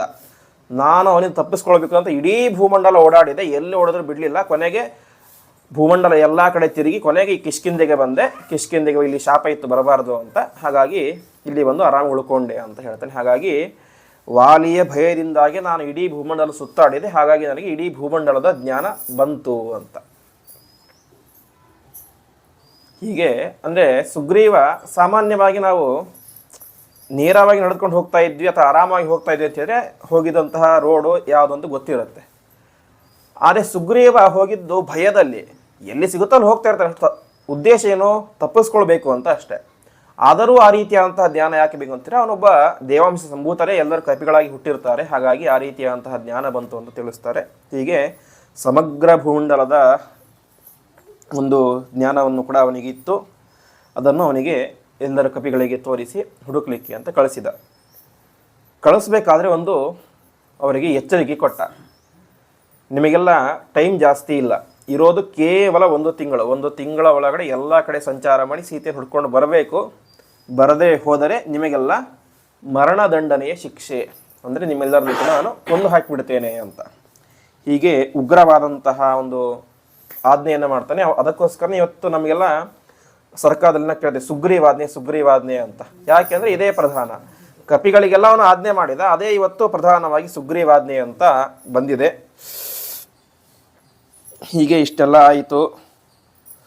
ಅನೇಕ ಜನ ಕಪಿಗಳೇ ಅನೇಕ ಕಡೆ ಹುಡುಕ್ತಾ ಹೋಗ್ತಾರೆ, ಎಲ್ಲಿ ಹುಡುಕಿದರೂ ಕೂಡ ಸಿಗೋದೇ ಇಲ್ಲ. ಕೊನೆಗೆ ಈ ಹನುಮಂತ ಇದ್ದಂತಹ ಟೀಮ್, ಹನುಮಂತ ಯಾವ ಜಾಂಬವಂತ ಅಂಗದ ಇದ್ದಂತಹ ಟೀಮ್ ಏನಾಗುತ್ತೆ, ಒಂದು ಕಡೆ ಬರುತ್ತೆ. ಅಲ್ಲಿ ಒಂದು ದೊಡ್ಡ ವಿಂಧ್ಯಗಿರಿ ಅನ್ನುವಂತಹ ಒಂದು ಪರ್ವತದಲ್ಲಿ ಹುಡುಕ್ತಾರೆ, ಅಲ್ಲಿ ಸಿಗೋದಿಲ್ಲ. ಕೊನೆಗೆ ಅಲ್ಲಿ ಒಂದು ದೊಡ್ಡ ಬಿಲ ಇರುತ್ತೆ, ಅಂದರೆ ದೊಡ್ಡ ಒಂದು ಗುಹೆ ಥರ. ಆ ಗುಹೆ ಯಾವುದು ಅಂತ ಹೇಳಿದ್ರೆ ಅದು ಮಯ ನಿರ್ಮಾಣ ಮಾಡಿದಂತಹ ಒಂದು ಬಿಲ ಇರುತ್ತೆ. ಆ ಬಿಲದೊಳಗೆ ಹೋಗ್ತಾರೆ. ಅದು ಭಾರೀ ಅದ್ಭುತವಾದಂತಹ ಗುಹೆ, ಭಾರಿ ರಾಜ ವೈಭವ ಇರುವಂತಹ ಗುಹೆ. ಅಲ್ಲಿ ಹೋದರೆ ಹಸಿವೆ ನೀರಡಿಕೆ ಯಾವುದೂ ಇರೋದೇ ಇಲ್ಲ. ಕೊನೆಗೆ ಎಲ್ಲರೂ ಕೂಡ ತೀರ್ಮಾನ ಮಾಡ್ತಾರೆ. ಅಂಗದ ಬಂದಿರ್ತಾನೆ, ಅಂಗದನ ಸೋದರ ಮಾವ ತಾರ ಬಂದಿರ್ತಾನೆ, ಎಲ್ಲರೂ ಬಂದಿರ್ತಾರೆ. ತೀರ್ಮಾನ ಮಾಡ್ತಾರೆ, ಇವತ್ತು ನಾವು ಒಂದು ತಿಂಗಳು ಹುಡುಕಿದ್ವಿ, ಒಂದು ತಿಂಗಳಾದರೂ ಕೂಡ ಸೀತೆ ನಮಗೆ ಸಿಕ್ಕಿಲ್ಲ. ವಾಪಸ್ ಹೋದ್ರೆ ಏನು ಮಾಡ್ತಾನೆ, ಸುಗ್ರೀವ ನಮ್ಮನ್ನು ಸಾಯಿಸೇ ಬಿಡ್ತಾನೆ. ಈ ಬಿಲ ನೋಡಿದರೆ ತುಂಬ ಚೆನ್ನಾಗಿದ್ರಿ, ಬೇರೆ ಯಾರು ಅಟ್ಯಾಕ್ ಮಾಡುವಂತಹ ಕಾಣಿಸ್ತಾ ಇಲ್ಲ, ಹಾಗಾಗಿ ಇಲ್ಲೇ ಇದ್ಬಿಡೋಣ ಅಂತ. ಸುಗ್ರೀವ ಅವ್ರು ಯಾವ ಮಾತಾಡ್ತಾರೆ ಅಂದರೆ, ಸುಗ್ರೀವ ಎಂತಹ ವ್ಯಕ್ತಿ, ತನ್ನ ಅಣ್ಣನನ್ನೇ ಬೇರೊಬ್ಬರ ಕೈಯಿಂದಾಗಿ ಸಾಯಿಸಿದವನು. ಹಾಗಾಗಿ ನನ್ನನ್ನು ಮುಂದೆ ಸಾಯಿಸಬಹುದು, ಅವನು ಸಾಯಿಸಲಿಕ್ಕೂ ಹಿಂದೆ ಮುಂದೆ ನೋಡುವವನಲ್ಲ. ಹಾಗಾಗಿ ಹೋಗೋದೇ ಬೇಕಾಗಿಲ್ಲ. ರಾಮ ಯಾರು, ತಾನೇ ಹೆಂಡತಿ ಕಳ್ಕೊಂಡಿದ್ದಾನೆ. ರಾಮನಿಗೆ ಹೆಂಡತಿ ಹುಡುಕಿಸ್ಕೊಂಡ್ರೆ ನಮಗೇನು ಸಿಗುತ್ತೆ, ಏನೋ ಸಿಗೋದಿಲ್ಲ. ಅವನ ಕಷ್ಟ ಅವನಿಗೆ, ನಮ್ಮ ಕಷ್ಟ ನಮಗೆ. ಅವನ ಕಷ್ಟ ಅವನು ಅನುಭವಿಸಿ, ನಮ್ಮ ಕಷ್ಟ ನಾವು ಅನುಭವಿಸ್ಬೇಕಾಗುತ್ತಷ್ಟೇ ಅಲ್ಲಿ ಹೋದರೆ. ಹಾಗಾಗಿ ಇಲ್ಲೇ ಇದ್ದು ಆರಾಮವಾಗಿ ಇದ್ಬೋಣ ಅಂತ ಎಲ್ಲರೂ ಕೂಡ ಆ ಮಯ ನಿರ್ಮಾಣ ಮಾಡಿದಂತಹ ಗುಹೆ ಒಳಗಡೆ ವಾಸ ಮಾಡಲಿಕ್ಕೆ ಶುರು ಮಾಡ್ತಾರೆ. ಇಷ್ಟೆಲ್ಲವನ್ನು ಕೂಡ ನಿಧಾನವಾಗಿ ಗಮನಿಸ್ತಾ ಇದ್ದರು ಹನುಮಂತ ದೇವರು ಹೇಳುತ್ತಾರೆ, ನೀವು ಈ ರೀತಿಯಾಗಿ ಮಾಡೋದು ಸರಿಯಲ್ಲ. ನಮಗೆಲ್ಲ ರಾಜ್ಯ ಸಿಕ್ಕಿದ್ದು ಯಾರಿಂದ? ರಾಮದೇವರಿಂದ. ಅವನ ಕಾರ್ಯವನ್ನು ನೀವೆಲ್ಲ ಮಾಡಲೇಬೇಕು, ಮಾಡದೇ ಹೋದರೆ ನಾನೇ ನಿಮ್ಮನ್ನೆಲ್ಲ ಕೊಂದು ಬಿಡ್ತೇನೆ ಅಂತ ಹನುಮಂತ ದೇವರು ಎಚ್ಚರಿಕೆ ಕೊಡ್ತಾರೆ. ಅಂದರೆ ಪರಮಾತ್ಮನ ಕಾರ್ಯವನ್ನು ಮಾಡಲಿಕ್ಕೆ ನೀವೆಲ್ಲ ಸಿದ್ಧರಾಗೇ ಇರಬೇಕು, ಮಾಡದೇ ಹೋದರೆ ನಾನೇ ನಿಮ್ಮನ್ನು ಕೊಲ್ತೇನೆ ಅಂತ. ಸರಿ, ಅಲ್ಲಿಗೆ ಹೋದರೆ ಸುಗ್ರೀವನ ಭಯ, ಇಲ್ಲೇ ಇದ್ದರೆ ಹನುಮಂತನ ಭಯ. ಹಾಗಾಗಿ ನಮ್ಮ ಕಾರ್ಯವನ್ನು ನಾವು ಮಾಡೋಣ, ನಮ್ಮ ಕರ್ತವ್ಯ ನಾವು ಮಾಡೋಣ, ಫಲ ಏನು ಬೇಕೋ ಅದು ಪರಮಾತ್ಮ ಕೊಡ್ತಾನೆ ಅಂತ ತೀರ್ಮಾನ ಮಾಡಿ ಎಲ್ಲರೂ ಕೂಡ ಮತ್ತೆ ಹುಡುಕ್ಲಿಕ್ಕೆ ಶುರು ಮಾಡ್ತಾರೆ. ಹೀಗೆ ಸೀತೆಯನ್ನು ಹುಡುಕ್ತಾ ಮುಂದೆ ದಕ್ಷಿಣ ಸಮುದ್ರದ ತೀರಕ್ಕೆ ಬರ್ತಾರೆ. ಸರಿ, ಮುಂದೆ ಹುಡುಕ್ಲಿಕ್ಕೆ ಹೋಗಬೇಕು. ಆದರೆ ಮಧ್ಯದಲ್ಲಿ ಸಮುದ್ರ ಇದೆ. ಸಮುದ್ರ 100 ಯೋಜನೆ ವಿಸ್ತೀರ್ಣವಾದಂತಹ ದೊಡ್ಡ ಸಮುದ್ರ. ಅದನ್ನು ಹೇಗೆ ಹುಡುಕ್ಬೇಕಂತನೇ ಗೊತ್ತಾಗೋದಿಲ್ಲ. ಕೊನೆಗೆ ಕಪಿಗಳಿಗೆ ಏನು ಮಾಡಬೇಕು ಅಂತ ತೋಚೋದಿಲ್ಲ. ಪ್ರಾಯೋಪವೇಶಕ್ಕೆ ಅಂತ ಉಪವಾಸ ಅಂತ ಕೂತ್ಕೊಂಡಾಗ ಸುಮ್ಮನೆ ಕೊಡೋದಿಲ್ಲ. ರಾಮದೇವ್ರ ಕಥೆಯನ್ನು ಹೇಳೋಣ ಅಂತ ರಾಮದೇವ್ರ ಕಥೆಯನ್ನು ಹೇಳಲಿಕ್ಕೆ ಶುರು ಮಾಡ್ತಾರೆ. ಪ್ರಾರಂಭದಿಂದ ರಾಮದೇವ್ರ ಕಥೆಯನ್ನು ಏನಾಯಿತು ಎಲ್ಲ ಹೇಳಿ ಕೊನೆಗೆ ಸೀತೆಯ ಅಪಹಾರ ಆಯಿತು. ಸೀತೆಯ ಅಪಹಾರ ಆಗಬೇಕಾದ್ರೆ ಜಟಾಯು ಬಂದು ರಕ್ಷಣೆ ಮಾಡಿದ. ಆ ಜಟಾಯು ಯಾರು ಅಂತ ಹೇಳಿದ್ರೆ, ಜಟಾಯು ಮತ್ತು ಸಂಪಾತಿ ಅಂತ ಇಬ್ಬರು ಅಣ್ಣ ತಮ್ಮಂದಿರು. ಅವರಿಬ್ಬರು ಕೂಡ ಚಿಕ್ಕವರಿದ್ದಾಗ ಒಂದು ದೊಡ್ಡ ಸ್ಪರ್ಧೆ ಏರ್ಪಾಡು ಮಾಡ್ತಾರೆ, ಸೂರ್ಯನನ್ನು ಯಾರು ಹೋಗಿ ಮುಟ್ತಾರೆ ಅಂತ. ಆವಾಗ ಹೋಗ್ತಾ ಇರ್ತಾರೆ. ಜಟಾಯು ಚಿಕ್ಕವನು, ಜಟಾಯುವಿಗೆ ಆ ಸೂರ್ಯನ ಬಿಸಿ ತಾಕಿ ಸುಡ್ಲಿಕ್ಕೆ ಶುರುವಾಗುತ್ತೆ. ತಕ್ಷಣ ಅಣ್ಣ ಸಂಪಾತಿ ಅವನ ಮೇಲೆ ತನ್ನ ಒಂದು ರೆಕ್ಕೆಯನ್ನು ಹೊದಿಸ್ತಾನೆ. ಆವಾಗ ಅದರಿಂದ ಅವನ ರೆಕ್ಕೆ ಸುಟ್ಟು ಹೋಗಿ ತಾನು ಕೆಳಗಡೆ ಬಿದ್ದು ಬಿಡ್ತಾನೆ. ಜಟಾಯು ಆರಾಮವಾಗಿ ಇರ್ತಾನೆ ಅಂತ ಇಷ್ಟು ಕಥೆಯನ್ನೆಲ್ಲ ರಾಮನ ಕಥೆ ಹೇಳಿಕ್ಕೆ ಶುರು ಮಾಡ್ತಾರೆ. ಇಷ್ಟು ಕಥೆಯನ್ನು ಹೇಳಬೇಕಾದ್ರೆ ಅಲ್ಲಿಯೇ ಸಂಪಾತಿ ಇದ್ದ ಅಂತೆ, ಜಟಾಯುವಿನ ಅಣ್ಣ. ರಾಮನ ಕಥೆಯನ್ನು ಕೇಳ್ತಾ ಅವನಿಗೆ ಏನಾಯಿತು ಅಂತ ಹೇಳಿದ್ರೆ, ಸುಟ್ಟು ಹೋಗಿದ್ದಂತಹ ರೆಕ್ಕೆ ವಾಪಸ್ ಚಿಗುರ್ಲಿಕ್ಕೆ ಪ್ರಾರಂಭ ಆಗುತ್ತೆ ಅಂತೆ ಸಂಪಾತಿಗೆ. ಅಂದರೆ ರಾಮದೇವರ ಕಥೆಯನ್ನು, ಪರಮಾತ್ಮನ ಕಥೆಯನ್ನು ಕೇಳಿದರೆ ನಮ್ಮ ಎಲ್ಲ ಏನೇ ಜೀವನದಲ್ಲಿ ಕಳ್ಕೊಂಡುಕೊಂಡಿದ್ದರೂ ಕೂಡ ಅದೆಲ್ಲವೂ ಕೂಡ ಪರಮಾತ್ಮನ ಅನುಗ್ರಹದಿಂದಾಗಿ ಸಿಗುತ್ತೆ ಎಂಬುದಾಗಿ ತಿಳಿಸ್ತಾರೆ. ಹೀಗೆ ರೆಕ್ಕೆ ಸುಟ್ಟು ಹೋಗಿದ್ದರೂ ಕೂಡ ರಾಮನ ಕಥೆಯನ್ನು ಕಪಿಗಳ ಬಾಯಿಂದ ಕೇಳಿದ್ರಿಂದಾಗಿ ಏನಾಯಿತು, ಅವನ ರೆಕ್ಕೆ ವಾಪಸ್ ಬಂತು ಎಂಬುದಾಗಿ ಹೇಳ್ತಾರೆ. ಈ ರೀತಿಯಾಗಿ ಕೇಳಿದಾಗ ಅವನಿಗೆ ಸುಟ್ಟು ಹೋಗಿದ್ದು ಕೇವಲ ರೆಕ್ಕೆ ಮಾತ್ರ ಅಲ್ಲ, ಅವನ ಜೀವನದಲ್ಲಿ ಬದುಕಬೇಕು ಎಂಬಂಥ ಆಸೆ ಸುಟ್ಟು ಹೋಗ್ಬಿಟ್ಟಿತ್ತು ಅಂತೆ. ಯಾಕೆ ಪ್ರಕ್ಷಿಗಳಿಗೆ ಪ್ರಧಾನವಾದದ್ದೇ ರೆಕ್ಕೆ ಸುಟ್ಟು ಹೋಗ್ಬಿಟ್ರೆ ಮತ್ತೇನು ಮುಂದೆ ಅಂತ ಅವನಿಗೆ ಜೀವನದಲ್ಲಿ ಬದುಕಬೇಕು ಎಂಬಂಥ ಆಸೆ ಸುಟ್ಟು ಹೋಗಿತ್ತು. ಏನೋ ಬದುಕಿದಷ್ಟು ಕಾಲ ಬದುಕಬೇಕು ಅಷ್ಟೇ, ಸಾಯೋ ತನಕ ಬದುಕಬೇಕಷ್ಟೇ ಅಂತ ಇದ್ದ. ಕೊನೆಗೆ ರಾಮನ ಚರಿತ್ರೆಯನ್ನು ಕೇಳಿದಾಗ ರೆಕ್ಕೆಯೂ ಬಂತು, ಆಸೆಯೂ ಬಂತು, ಜೀವನದಲ್ಲಿ ಉತ್ಸಾಹವೂ ಬಂತು. ಅವನು ಬಂದು ಇವನಿಗೆ ಎಲ್ಲ ಕಪಿಗಳಿಗೂ ಹೇಳ್ತಾರೆ, ಸೀತೆ ಅವಳನ್ನು ರಾವಣ ಅಪಹಾರ ಮಾಡಿಕೊಂಡು ಹೋಗಿದ್ದಾನೆ ಅಂತ. ಈ ವಿಚಾರ ಇವನಿಗೆ ಗೊತ್ತಾಯಿತು. ಇವನಿರೋದು ಭೂಮಿಯಲ್ಲಿ ಕೆಳಗಡೆ, ಅವನು ಹಾರಲಿಕ್ಕೆ ಸಾಧ್ಯನೇ ಇಲ್ಲ. ರಾವಣ ಹೋಗಿದ್ದು ಪುಷ್ಪಕ ವಿಮಾನದಲ್ಲಿ ಮೇಲ್ಭಾಗದಲ್ಲಿ. ಇವನಿಗೆ ಈ ವಿಚಾರ ಹೇಗೆ ಗೊತ್ತಾಯಿತು ಅಂತ ಹೇಳಿದ್ರೆ, ಈ ಸಂಪಾತಿಯ ಮಗ ಸುಪಾರ್ಶ್ವ ಅಂತ, ಅವನು ಕೂಡ ಭಾರಿ ಮೇಲ್ಗಡೆ ಹಾರುವಂಥ ಸಾಮರ್ಥ್ಯ ಇತ್ತು. ಅವನು ಈ ದೃಶ್ಯವನ್ನು ಕಂಡು ತನ್ನ ತಂದೆಗೆ ಹೇಳಿದ್ದ ಅಂತೆ, ಈ ರೀತಿಯಾಗಿ ಆಯಿತು ಅಂತ. ಸರಿ, ಈ ವಿಚಾರವನ್ನು ತಿಳಿಸ್ತಾನೆ. ಸರಿ, ಸೀತೆ ಅಪಹಾರ ಮಾಡ್ಕೊಂಡು ಹೋಗಿದ್ದಾನೆ, ಇಷ್ಟು ಮಾತ್ರ ಗೊತ್ತು. ಆದರೆ ಸೀತೆ ಎಲ್ಲಿಟ್ಟಿದ್ದಾನೆ ಅಂತ ಇನ್ನು ಯಾರಿಗೂ ಗೊತ್ತಿಲ್ಲ. ಕೊನೆಗೆ ಸಂಪಾತಿ ಹೇಳ್ತಾನೆ, ನೀವೇನೂ ಚಿಂತೆ ಮಾಡಬೇಡಿ, ನೀವೆಲ್ಲರೂ ಕೂಡ ರಾಮನ ಕಥೆಯನ್ನು ಹೇಳಿ ನನಗೇನು ಕೊಟ್ಟಿದ್ದೀರಿ, ರೆಕ್ಕೆ ಕೊಟ್ಟಿದ್ದೀರಿ. ಆ ರೆಕ್ಕೆ ವ್ಯರ್ಥ ಆಗಬಾರದು, ಅದು ರಾಮನ ಕಾರ್ಯಕ್ಕೋಸ್ಕರನೇ ಮೊದಲು ವಿನಿಯೋಗ ಆಗಬೇಕು ಅಂತ ತಾನು ಭಾರೀ ಆಕಾಶದ ಮೇಲ್ಭಾಗದಲ್ಲಿ ಹಾರಿ ನೋಡ್ತಾನೆ. ಮೇಲ್ಗಡೆ ಹೋಗಿ ನೋಡಿದಾಗ ಅವನಿಗೆ ದೂರದ ಲಂಕೆ ಕಾಣಿಸುತ್ತೆ. ಲಂಕೆಯ ಅಲ್ಲಿ ಅಶೋಕವನದಲ್ಲಿ ಸೀತೆ ವಾಸವಾಗಿರೋದು ಕಾಣಿಸುತ್ತೆ ಅಂತೆ. ಹಾಗಾಗಿ ಕಪಿಗಳ ಹತ್ರ ಬಂದು ಹೇಳ್ತಾನೆ, ನೀವೇನೂ ಚಿಂತೆ ಮಾಡಬೇಡಿ, ಸೀತೆ ಅಶೋಕವನದಲ್ಲಿ ಲಂಕಾಪಟ್ಟಣದಲ್ಲಿ ರಾವಣನ ಅರಮನೆಯಲ್ಲಿ ಇದ್ದಾಳೆ ಅಂತ ಇಷ್ಟು ವಿಚಾರ ತಿಳಿಸ್ತಾನೆ. ಹೀಗೆ ರಾಮನಿಗೆ ಸೀತೆಯನ್ನು ಹುಡುಕಬೇಕಾದ್ರೆ ಸಹಾಯ ಮಾಡಿದವರು ಮನುಷ್ಯರ್ಯಾರೂ ಅಲ್ಲ, ಮಾಡಿದ್ಯಾರು? ಕಪಿಗಳು, ಇಂತಹ ಪಕ್ಷಿಗಳು. ಹೀಗೆ ರಾಮದೇವರು ಪ್ರತಿಯೊಬ್ಬರನ್ನೂ ಅನುಗ್ರಹ ಮಾಡ್ತಾ ಇದ್ರು. ಹಾಗಾಗಿ ಪ್ರತಿಯೊಂದು ಅವರಿಗೆ ಉಪಕಾರ ಮಾಡ್ತಾ ಇತ್ತು ಎಂಬುದಾಗಿ ತಿಳಿಸ್ತಾರೆ. ಹೀಗೆ ವಿಶಿಷ್ಟವಾಗಿ ಕೇವಲ ಮನುಷ್ಯರಿಂದ ಮಾತ್ರ ಸ್ವೀಕಾರ ಮಾಡಲಿಲ್ಲ, ಕಪಿಗಳಿಂದಾಗಿ, ಪಕ್ಷಿಗಳಿಂದಾಗಿ, ಪ್ರಾಣಿಗಳಿಂದಾಗಿ. ಜಾಂಬವಂತ ಒಬ್ಬ ಕರಡಿ ಪ್ರಾಣಿ, ಅದೇ ರೀತಿಯಾಗಿ ಅನೇಕ ಪ್ರಾಣಿಗಳು ಎಲ್ಲರಿಂದಲೂ ಕೂಡ ಉಪಕಾರವನ್ನು ಸ್ವೀಕಾರ ಮಾಡಿ ಅವರಿಗೆ ವಿಶಿಷ್ಟವಾದಂತಹ ಅನುಗ್ರಹವನ್ನು ಮಾಡಿದ ರಾಮ. ಯಾಕೆಂದರೆ ಮುಂದೆ ರಾಮದೇವರು ತಮ್ಮ ಅವತಾರ ಕಾರ್ಯವನ್ನು ಸಮಾಪ್ತಿಗೊಳಿಸಿ ತಮ್ಮ ಲೋಕಕ್ಕೆ ಹೋಗ್ತಾ ಇರ್ತಾರೆ. ಹೋಗಬೇಕಾದ್ರೆ ಕರೀತಾರೆ ಅಂತೆ, ಸಮಾಯಾತ ಸಮಾಯಾತ ಯೇ ಮೋಕ್ಷ ಪದೇಚ್ಛವಃ ಏವಂ ಆಘೋಷಯತ್ರಾಮೋ ದೂತೈಹಿ ದಿಕ್ಷು ಸಮಸ್ತಶಃ ಅಂತ. ರಾಮದೇವರು ಅವಾಗ ಏನು ಮಾಡ್ತಾರೆ ಅಂತ ಹೇಳಿದ್ರೆ ಡಂಗುರ ಹೊಡಿಸ್ತಾರೆ ಅಂತೆ. ಇವಾಗೆಲ್ಲ ಕೆಲವೊಂದು ಕಡೆ ಮೊದಲೆಲ್ಲ ಡಂಗುರ ಹೊಡಿತಾ ಇದೆ, ಏನಂತ ಏನೋ ಊರಿಗೆ ಅವ್ರು ಬರ್ತಿದ್ದಾರೆ, ಈ ಕಾರ್ಯ ಆಗಬೇಕು, ಅದು ಆಗಬೇಕು, ಇದಾಗಬೇಕು ಅಂತ ಡಂಗುರ ಹೊಡಿತಾ ಇದೆ, ಎಲ್ಲರಿಗೂ ಗೊತ್ತಾಗಬೇಕು ಅಂತ. ರಾಮದೇವರು ಡಂಗುರ ಹೊಡಿಸ್ತಾರೆ ಅಂತ ಏನಂತ ಹೇಳಿದ್ರೆ, ಯಾರ್ಯಾರು ನಾನು ಮೋಕ್ಷಕ್ಕೆ ಹೋಗ್ತಾ ಇದ್ದೀನಿ, ಯಾರ್ಯಾರ ಮೋಕ್ಷಕ್ಕೆ ಹೋಗ್ಬೇಕಂತ ಅಪೇಕ್ಷೆ ಇದೆ ಅವರೆಲ್ಲರೂ ಕೂಡ ಬನ್ನಿ ಎಂಬುದಾಗಿ ಡಂಗುರ ಹೊಡಿಸ್ತಾರೆ ಅಂತ ಇಡೀ ದೇಶದಲ್ಲಿ. ಕೊನೆಗೆ ಮೋಕ್ಷಕ್ಕೆ ಕೇವಲ ಮನುಷ್ಯರು ಹೋಗಲಿಲ್ಲ, ಸಣ್ಣ ಸಣ್ಣ ಕ್ರಿಮಿಕೀಟಗಳು ಕೂಡ, ಸಣ್ಣ ಸಣ್ಣ ಪ್ರಾಣಿಗಳು, ಪಕ್ಷಿಗಳು ಎಲ್ಲರೂ ಕೂಡ ಯಾರ್ಯಾರಿಗೆ ಅಷ್ಟು ಯೋಗ್ಯತೆ ಇರುತ್ತೋ ಅವರೆಲ್ಲರೂ ಕೂಡ ಮೋಕ್ಷಕ್ಕೆ ಹೋದರು ಎಂಬುದಾಗಿ ತಿಳಿಸ್ತಾರೆ. ಹೀಗೆ ಕ್ರಿಮಿಕೀಟಗಳನ್ನು ಮೋಕ್ಷಕ್ಕೆ ಕರೆದುಕೊಂಡು ಹೋದಂತಹ ವ್ಯಕ್ತಿ ಅದು ರಾಮಚಂದ್ರ. ಇದನ್ನೇ ನಾನು ನಿನ್ನೆ ಹೇಳಿದೆ. ಕೇವಲ ಮನುಷ್ಯರಿಗೆ ಮತ್ತು ಬ್ರಾಹ್ಮಣರಿಗೆ, ಯತಿಗಳಿಗೆ ಮೋಕ್ಷ ಎಂಬುದಾಗಿ ಶಾಸ್ತ್ರ ಎಲ್ಲೂ ಹೇಳಿಲ್ಲ. ಸರ್ವ ವರ್ಣಾಶ್ರಮಾಣ ಅಂತೂ ಜ್ಞಾನಾತ್ ಮೋಕ್ಷೋ ವಿನಿಶ್ಚಿತ ಎಂಬುದಾಗಿ ಆಚಾರ್ಯರು ಹೇಳುವಂತೆ ಎಲ್ಲ ವರ್ಣದವರಿಗೂ ಎಲ್ಲ ಆಶ್ರಮದವರಿಗೂ ಕೂಡ ಜ್ಞಾನ ಇದ್ದರೆ ಅದರಿಂದಾಗಿ ಮೋಕ್ಷ ಎಂಬುದು ಸಿದ್ಧವೇ. ಅದು ಹಿಂದೆ ಮುಂದೆ ಏನೂ ಯೋಚನೆ ಇಲ್ಲ. ಅದಕ್ಕೆ ಬ್ರಾಹ್ಮಣನೇ ಆಗಬೇಕು, ಇದೇ ಆಗಬೇಕು, ಸನ್ಯಾಸಿಯಾಗಬೇಕು, ಗೃಹಸ್ಥನೇ ಆಗಬೇಕು ಎಂಬುದಾಗಿ ಯಾವ ನಿಯಮವೂ ಇಲ್ಲ. ಜ್ಞಾನ ಎಂಬುದು ಪ್ರಧಾನ ಎಂಬುದಾಗಿ ಆಚಾರ್ಯರು ಹೇಳುತ್ತಾರೆ. ಈ ರೀತಿಯಾಗಿ ಪರಮಾತ್ಮ ಕೇವಲ ಮನುಷ್ಯರಿಗೆ ಅಲ್ಲ, ಕ್ರಿಮಿಕೀಟಗಳಿಗೂ ಮೋಕ್ಷವನ್ನು ಕೊಟ್ಟು ತನ್ನ ಉದಾರತೆಯನ್ನು ತೋರಿದ. ಹೀಗೆ ಇಷ್ಟೆಲ್ಲ ಆಯಿತು. ಕೊನೆಗೆ ಸಂಪಾತಿ ಹೇಳಿದ, ಲಂಕಾ ಪಟ್ಟಣ ಇಲ್ಲಿಂದ 100 ಯೋಜನ ದೂರ ಇದೆ, ಅಲ್ಲಿ ಹೋಗಿ ಹಾರಿಕೊಂಡು ಹೋಗಿ ಹುಡುಕೊಂಡು ಬರಬೇಕು ಅಂತ. ಕೊನೆಗೆ ಪ್ರತಿಯೊಬ್ಬರು ಕೂಡ ತಮ್ಮ ತಮ್ಮ ಸಾಮರ್ಥ್ಯವನ್ನು ಹೇಳಿ ಶುರು ಮಾಡ್ತಾರೆ. ನೀಲ, ಮೈಂದ, ವಿಯುಧ ಎಂಬಂತ ಅನೇಕ ಜನ ಎಲ್ಲರೂ ಇದ್ದರು. ಎಲ್ಲರೂ ಹೇಳ್ತಾರೆ, ನಾನು 10 ಯೋಜನ ದೂರ ಹಾರ್ತೇನೆ ಅಂತ, ನಾನು 20 ಹಾರ್ತೇನೆ, ನಾನು 30 ಹಾರ್ತೇನೆ, ನಾನು 50 ಹಾರ್ತೇನೆ ಎಂಬುದಾಗಿ ಪ್ರತಿಯೊಬ್ಬರು ಕೂಡ ಹೇಳ್ತಾ ಹೋಗ್ತಾರೆ. ಕೊನೆಗೆ ಜಾಂಬವಂತ ಹೇಳ್ತಾನೆ, ನಾನು 90 ಯೋಜನ ದೂರ ಹಾರ್ತೇನೆ ಅಂತ. ವಾಸ್ತವಿಕವಾಗಿ ಜಾಂಬವಂತ ಮಹಾಪರಾಕ್ರಮಶಾಲಿ.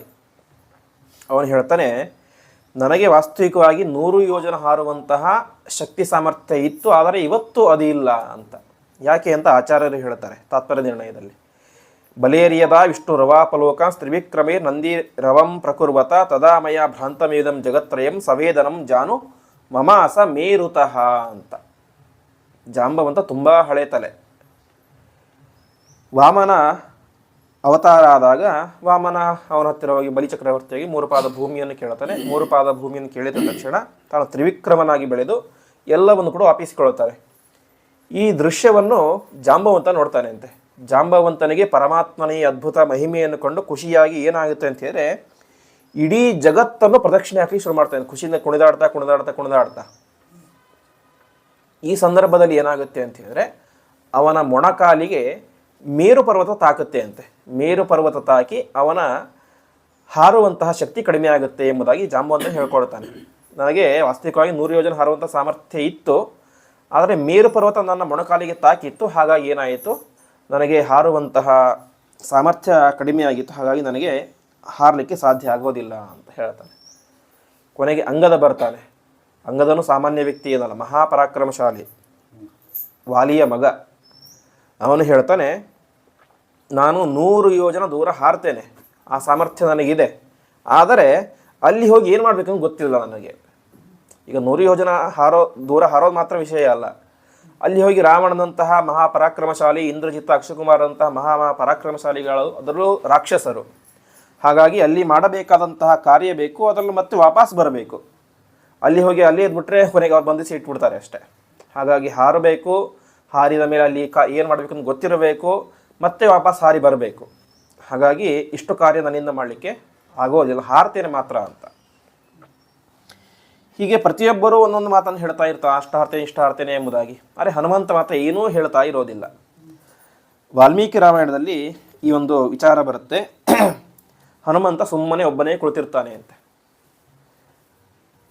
ಅವನಿಗೆ ತನ್ನ ಪರಾಕ್ರಮ ಹೇಳ್ಕೊಳ್ಳೋದೇ ಇಲ್ಲ. ಯಾಕೆ ಹೇಳ್ಕೊಳ್ಳೋದಿಲ್ಲ ಅಂತ ವಾಲ್ಮೀಕಿಗಳು ಹೇಳ್ತಾರೆ. ಹನುಮಂತ ಚಿಕ್ಕವನಿದ್ದಾಗ ಭಾರಿ ತುಂಟ ಅಂತೆ. ಅಲ್ಲಿದ್ದಂಥ ಋಷಿಮುನಿಗಳ ಆಶ್ರಮಕ್ಕೆ ಹೋಗೋದು, ಅವರ ಕಮಂಡಲು ಒಡೆದು ಹಾಕೋದು, ಅದು ಒಡೆದು ಹಾಕೋದು, ಜಪದ ಪಾತ್ರೆ ಒಡೆದು ಹಾಕೋದು, ಮಡಿಕೆ ಒಡೆದು ಹಾಕೋದು, ಹೀಗೆಲ್ಲ ಚಿಕ್ಕ ಚಿಕ್ಕ ವಯಸ್ಸಲ್ಲಿ ಕಾರ್ಯಗಳನ್ನು ಮಾಡ್ತಾ ಇದ್ದ. ಇದರಿಂದ ಋಷಿಮುನಿಗಳಿಗೆ ತುಂಬ ಸಿಟ್ಟು ಬಂತು ಅಂತೆ. ಸ್ವಲ್ಪ ದಿವಸ ನೋಡ್ತಾರೆ ಪಾಪ ಅವರು. ವಿಕೋಪಕ್ಕೆ ಹೋದಾಗ ಅವ್ರು ಹೇಳ್ತಾರೆ, ನಿನ್ನ ಸಾಮರ್ಥ್ಯ, ನಿನ್ನ ಶಕ್ತಿ ಏನು ಅಂತ ನಿನಗೆ ತಿಳಿಯದೇ ಹೋಗಲಿ, ಯಾರಾದರೂ ಬಂದು ಹೇಳಿದಾಗ ನಿನ್ನ ಸಾಮರ್ಥ್ಯ ಪ್ರಕಟ ಆಗಲಿ ಅಂತ ವಾಲ್ಮೀಕಿ ರಾಮಾಯಣದಲ್ಲಿ ಹೇಳ್ತಾರೆ. ಹಾಗಾಗಿ ಅವನು ಹಾಗೆಯೇ ಸುಮ್ಮನೆ ನೋಡ್ತಾ ಕೂತಿದ್ದ. ಕೊನೆಗೆ ಜಾಂಬವಂತ ಬಂದು ಅವನ ಪರಾಕ್ರಮ ಏನೆಂಬುದಾಗಿಲ್ಲ ಅವನು ಕೂಡ ಹೇಳ್ತಾನೆ. ಕೊನೆಗೆ ಹನುಮಂತ ದೇವರು ಹಾಗೇ ಆಗಲಿ, ನಾನು ಹಾರ್ತೇನೆ ಎಂಬುದಾಗಿ ಹೇಳ್ತಾರೆ. ಹೀಗೆ ಹಾರಬೇಕು ಅಂತ ತೀರ್ಮಾನ ಮಾಡ್ತಾರೆ. ಇಲ್ಲಿಗೆ ಯಾವ ಅರಣ್ಯಕಾಂಡ ಮುಗಿದು ಸುಂದರಕಾಂಡ ಎಂಬುದು ಪ್ರಾರಂಭ ಆಗುತ್ತೆ. ಸುಂದರಕಾಂಡ ವಾಸ್ತವಿಕವಾಗಿ ವಾಲ್ಮೀಕಿ ರಾಮಾಯಣದಲ್ಲಿ ತುಂಬ ವಿಸ್ತಾರವಾಗಿ ಇದೆ. ಆದರೆ ಮಧ್ವಾಚಾರ್ಯರು ಇದನ್ನು ಮಹಾಭಾರತ ತಾತ್ಪರ್ಯದಲ್ಲಿ ಕೇವಲ 50 ಶ್ಲೋಕಗಳಲ್ಲಿ ಸಂಗ್ರಹ ಮಾಡಿಕೊಡ್ತಾರೆ. ಇವತ್ತು ಸುಂದರಕಾಂಡ ಅಂತೇಳಿ ಅದು ಕೇವಲ ಹನುಮಂತನ ಪರಾಕ್ರಮ ಅಷ್ಟು ಮಾತ್ರ ಉಳಿದಿಲ್ಲ. ಆ ಸುಂದರಕಾಂಡವನ್ನು ಪಾರಾಯಣ ಮಾಡೋದರಿಂದಾಗಿ ನಮ್ಮ ಎಲ್ಲ ವಿಧವಾದಂಥ ಅಭಿಷ್ಟಗಳನ್ನು ಕೂಡ ನಾವು ಪಡಿತಾ ಇದ್ದೇವೆ. ಅಷ್ಟು ವಿಶಿಷ್ಟವಾದಂತಹ ಒಂದು ಸಾಮರ್ಥ್ಯವನ್ನು ತುಂಬಿಕೊಂಡಂತಹ ಕಾಂಡ ಅದು ಸುಂದರಕಾಂಡ. ಸುಂದರಕಾಂಡ ಪ್ರಾರಂಭ ಆಗುತ್ತೆ. ಅದರಲ್ಲಿ ಹನುಮಂತ ಹಾರ್ಲಿಕ್ಕೆ ಅಂತ ಶುರು ಮಾಡ್ತಾನೆ. ಅದನ್ನು ಮಧ್ವಾಚಾರ್ಯರು ತಾತ್ಪರ್ಯದಲ್ಲಿ ಹೇಳ್ತಾರೆ. ರಾಮಾಯ ಶಾಶ್ವತ ಸುವಿಸ್ತೃತ ಷಡ್ಗುಣಾಯ ಸರ್ವೇಶ್ವರಾಯ ಬಲವೀರ್ಯ ಮಹರ್ಣವಾಯ ನತ್ವಾ ನಿಲಂಘೈಸುರರ್ಣವ ಮುತ್ಪಪಾತ ನಿಷ್ಪೀಡ್ಯತಂ ಗಿರಿವರಂ ಪವನಸ್ಯ ಸೂನುಹು ಅಂತ. ವಾಸ್ತವಿಕವಾಗಿ ವಾಲ್ಮೀಕಿ ರಾಮಾಯಣದ ಎಷ್ಟು ಸುಂದರವಾಗಿ ವರ್ಣನೆ ಮಾಡಿದ್ದಾರೋ ಅದಕ್ಕಿಂತ ಸುಂದರವಾಗಿ ಆಚಾರ್ಯರು ವರ್ಣನೆ ಮಾಡಿದ್ದಾರೆ. ಹನುಮಂತ ಹಾರಬೇಕು ಅಂತ ಸಿದ್ಧ ಆದ ಒಂದು ಪರ್ವತದ ಮೇಲೆ ಹೋಗಿ ನಿಂತುಕೊಂಡು ಮೊದಲೇನು ಮಾಡಿದ, ರಾಮದೇವರಿಗೆ ತನ್ನ ಆರಾಧ್ಯ ದೈವವಾದಂತಹ ರಾಮನಿಗೆ ಮನಸ್ಸಿಂದಾಗಿ ನಮಸ್ಕಾರವನ್ನು ಮಾಡಿ ಆ ಒಂದು ಪರ್ವತವನ್ನು ಒತ್ತಿ ಹಾರ್ತಾರೆ ಅಂತೆ. ಅಂದರೆ ಸಾಮಾನ್ಯವಾಗಿ ನಾವು ಹಾರಬೇಕು ಓಡಬೇಕು ಅಂತ ಹೇಳಿ ಸ್ವಲ್ಪ ಫೋರ್ಸ್ ಕೆಳಗಡೆ ಹಾಕಿ ಮುಂದೆ ಹೋದಾಗ ಜಾಸ್ತಿ ಫೋರ್ಸ್ ಬರುತ್ತೆ. ಹಾಗೆ ಒತ್ತಿ ಹಾರಿದಾಗ ಏನಾಯ್ತು ಅಂತ ಹೇಳಿದ್ರೆ ಆ ಪರ್ವತ ಸ್ವಲ್ಪ ಕೆಳಗೆ ಹೋಗಿಬಿಡ್ತು ಅಂತೆ. ಹನುಮಂತ ದೇವರ ಪರಾಕ್ರಮಕ್ಕೆ ಕೆಳಗಡೆ ಹೋದಾಗ ಏನಾಯ್ತು ಅಂತ ಹೇಳಿದ್ರೆ ಕೆಳಗಡೆ ಇದ್ದಂತಹ ನೀರು ಮೇಲ್ಗಡೆ ಬಂದು ಹನುಮಂತ ದೇವರಿಗೆ ಅಭಿಷೇಕ ಮಾಡಿದ ರೀತಿಯಾಗಿ ಆಯಿತು ಎಂಬುದಾಗಿ ಹೇಳ್ತಾರೆ. ಅಷ್ಟು ಮಾತ್ರ ಅಲ್ಲ, ಹನುಮಂತ ದೇವರು ಒಂದೇ ಕ್ಷಣ ಇದಕ್ಕೆ ಒತ್ತಿ ಹಾರಿದಾಗ ಆ ಪರ್ವತದಲ್ಲಿ ಇದ್ದಂತಹ ಎಲ್ಲ ಗಿಡ ಮರಗಳು ಅಲ್ಲ ತುಂಬ ಹೂಗಳೆಲ್ಲ ಇದ್ವು. ಆ ಹೂಗಳು ತಮ್ಮಷ್ಟಕ್ಕೆ ತಾವೇ ಬಿಡಿಸಿಕೊಂಡು ಹನುಮಂತ ದೇವರ ಮೇಲೆ ಪುಷ್ಪವೃಷ್ಟಿಯನ್ನು ಮಾಡಿದವೋ ಎಂಬುದಾಗಿ ಕಾಣ್ತಾ ಇತ್ತು ಎಂಬುದಾಗಿ ಹೇಳ್ತಾರೆ. ಹೀಗೆ ಹನುಮಂತ ದೇವರ ಪರಾಕ್ರಮಕ್ಕೆ ಪರ್ವತವೇ ಒಳಗೆ ಹೋಗಿ ಕೆಳಗಡೆ ಇದ್ದಂತಹ ನೀರು ಚಿಮ್ಮಿ ಮೇಲೆ ಬಂದು ಅಭಿಷೇಕ ಮಾಡಿದ ರೀತಿಯಾಗಿ ಆಯಿತು ಎಂಬುದಾಗಿ ತಿಳಿಸ್ತಾರೆ. ಇಷ್ಟೆಲ್ಲ ಆಯಿತು. ಆ ಹನುಮಂತ ಯಾವ ರೀತಿಯಾಗಿ ಮುಂದೆ ಹೋದ ಫೋರ್ಸ್ ಆಗಿ ಅಂತ ಹೇಳಿದ್ರೆ ವಾಲ್ಮೀಕಿಗಳು ಹೇಳ್ತಾರೆ, ಯಥಾ ರಾಘವ ನಿರ್ಮುಕ್ತ ಶರಶ್ವಸನ ವಿಕ್ರಮ ಅಂತ.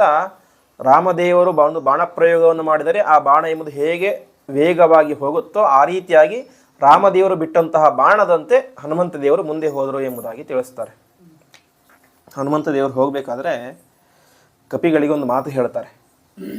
ನಹಿ ದ್ರಕ್ಷ್ಯಾಮಿ ಯದಿತಾಂ ಲಂಕಾಯಾಂ ಜನಕಾತ್ಮಜ ಮನೇನೈವೈ ವೇಗೇನ ಗಮಿಷ್ಯಾಮಿ ಸುರಾಲಯಂ ಯದಿವಾ ತ್ರಿದಿವೇ ಸೀತಾ ಮದಕ್ಷ ಅಕೃತಶ್ರಮಃ ಬದ್ಧ್ವಾ ರಾಕ್ಷಸರಾಜಾನಂ ಆನಯಿಷ್ಯಾಮಿ ರಾವಣಂ ಅಂತ. ನಾನು ಇವತ್ತು ಲಂಕಾಪಟ್ಟಣಕ್ಕೆ ಹೋಗ್ತೇನೆ. ವಾಸ್ತವಿಕವಾಗಿ ಇಷ್ಟೆಲ್ಲ ನಡೆದಿದ್ದು ಕೇವಲ 12 ತಾಸು ಅವಧಿಯಲ್ಲಿ. ಇಡೀ ಸುಂದರಕಾಂಡ ನಡೆದಿದ್ದು ಸೂರ್ಯಾಸ್ತ ಆಗುವುದರಿಂದಾಗಿ ಸೂರ್ಯೋದಯ ಮರುದಿನ ಆಗುವಂತಹ ಬೆಳಗಿನ ಸಮಯದ ಒಳಗಡೆಗಾಗಿ ಇಡೀ ಸುಂದರಕಾಂಡ ನಡೆದಿದ್ದು. ಅವರು ಹೇಳ್ತಾರೆ, ಹನುಮಂತ ದೇವರು ಇಷ್ಟು ವೇಗದಿಂದಾಗಿ ನಾನು ಲಂಕಾಪಟ್ಟಣಕ್ಕೆ ಹೋಗ್ತೇನೆ. ಅಲ್ಲಿ ಒಂದು ವೇಳೆ ಸೀತೆ ಇಲ್ಲದೆ ಹೋದರೆ ಅನೇನೈವ ಹಿ ವೇಗೇನ ಗಮಿಷ್ಯಾಮಿ ಸುರಾಲಯಂ, ಇದೇ ವೇಗದಿಂದಾಗಿ ನೇರವಾಗಿ ಸ್ವರ್ಗಲೋಕಕ್ಕೆ ಹೋಗ್ತೇನೆ. ಅಲ್ಲಿ ಸೀತೆ ಇದ್ದಾಳೆಲ್ಲ ನೋಡ್ತೇನೆ. ಅಲ್ಲಿಯೂ ಸೀತೆ ಇಲ್ಲದೆ ಹೋದರೆ ಮತ್ತೆ ಎಲ್ಲಿಗೆ ಬರ್ತೇನೆ, ಲಂಕಿಗೆ ಬರ್ತೇನೆ. ಬದ್ಧ್ವಾ ರಾಕ್ಷಸ ರಾಜಾನಂ ಆನಯಿಷ್ಯಾಮಿ ರಾವಣಂ ಅಂತ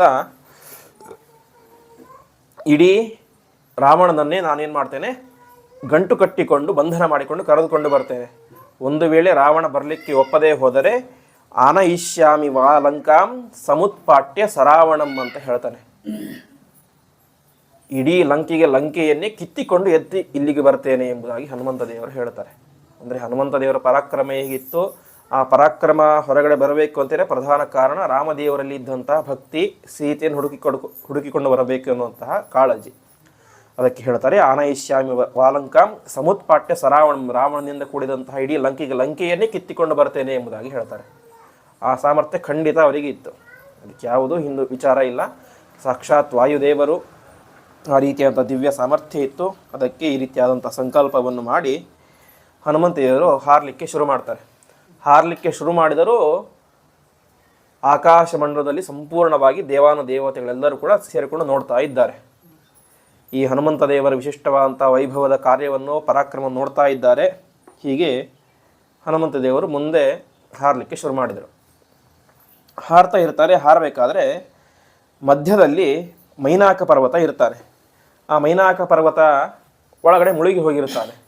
ಆವಾಗ ಅದನ್ನು ಕಂಡಂತಹ ಸಮುದ್ರ ರಾಜ ಹೇಳ್ತಾನೆ, ಹನುಮಂತ ಮೇಲೆ ಬರ್ತಾ ಇದ್ದಾನೆ, ಹಾಗಾಗಿ ಅವನಿಗೆ ನೀನೇನಾದರೂ ಒಂದು ಉಪಚಾರ ಮಾಡು ಅಂತ.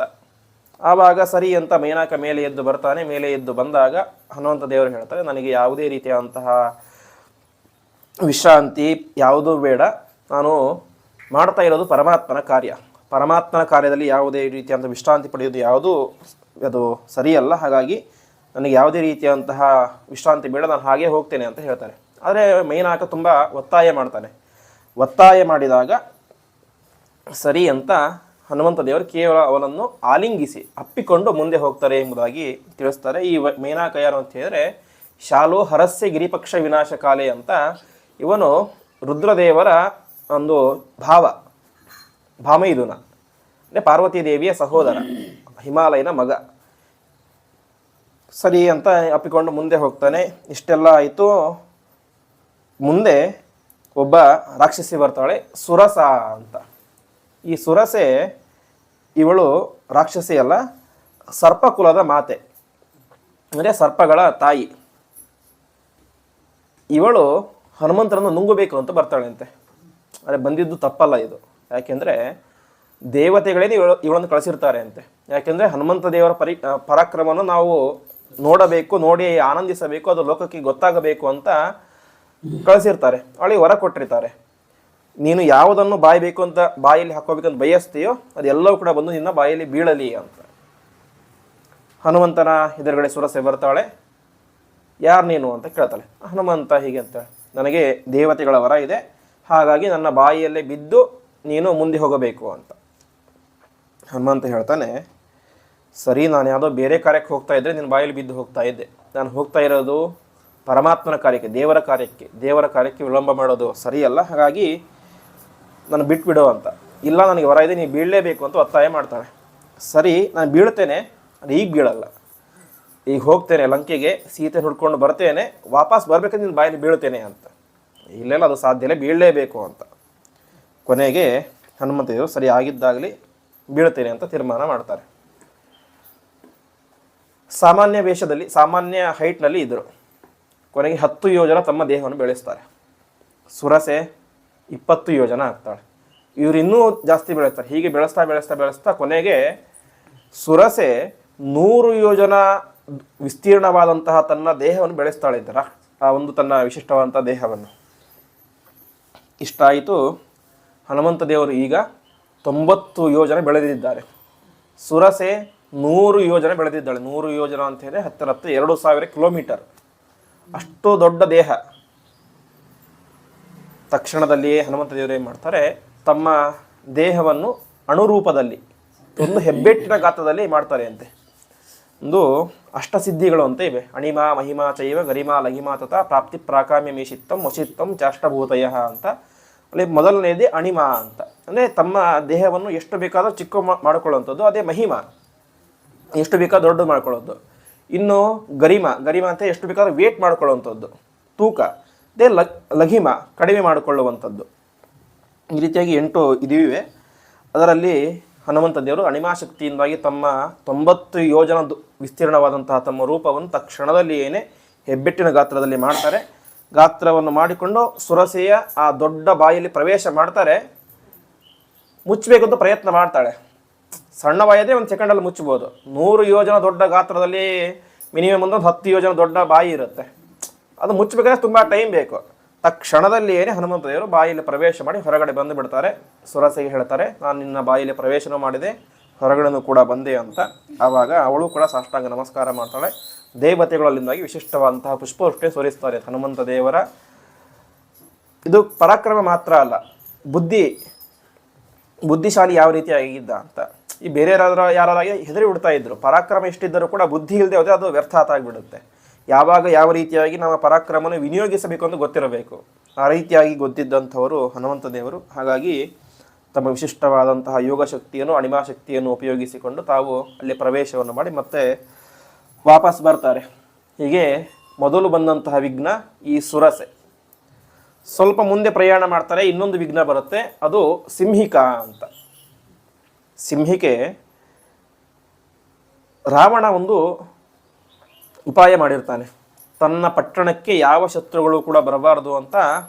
ಈಗ ಹೇಗೆ ಬಂದರೂ ಕೂಡ ಸಮುದ್ರವನ್ನು ದಾಟೇ ಲಂಕೆಗೆ ಬರಬೇಕು, ಮಧ್ಯದಲ್ಲಿ ಇರುವಂತಹ ದ್ವೀಪ ಅದು. ಹಾಗಾಗಿ ಸಮುದ್ರದಲ್ಲಿ ಒಂದು ಸಿಂಹಿಕೆ ಅಂತ ರಾಕ್ಷಸನ ಇಟ್ಟಿರ್ತಾನೆ. ಅವಳ ವಿಶಿಷ್ಟತೆ ಏನಂತ ಹೇಳಿದ್ರೆ, ಯಾವುದೇ ವಸ್ತು ಅವಳ ಹತ್ತಿರ ಬರಬೇಕಾಗಿಲ್ಲ, ಅದರ ನೆರಳು ಸಿಕ್ಕರೆ ಸಾಕು ಅದನ್ನು ತಿನ್ನುವಂತಹ, ನಾಶ ಮಾಡುವಂತಹ ಸಾಮರ್ಥ್ಯ ಇವಳಿಗೆ ಇತ್ತು. ಸರಿ ಅಂತ ಸಿಂಹಿಕೆ ಬರ್ತಾಳೆ.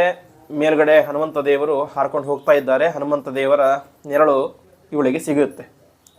ತಕ್ಷಣದಲ್ಲಿ ಅವಳೇನು ಮಾಡ್ತಾರೆ, ಅವನನ್ನು ಬಾಯಿಲಿ ಹಾಕ್ಕೊಂಡ್ಬಿಡ್ತಾಳೆ ಹನುಮಂತ ದೇವರನ್ನು.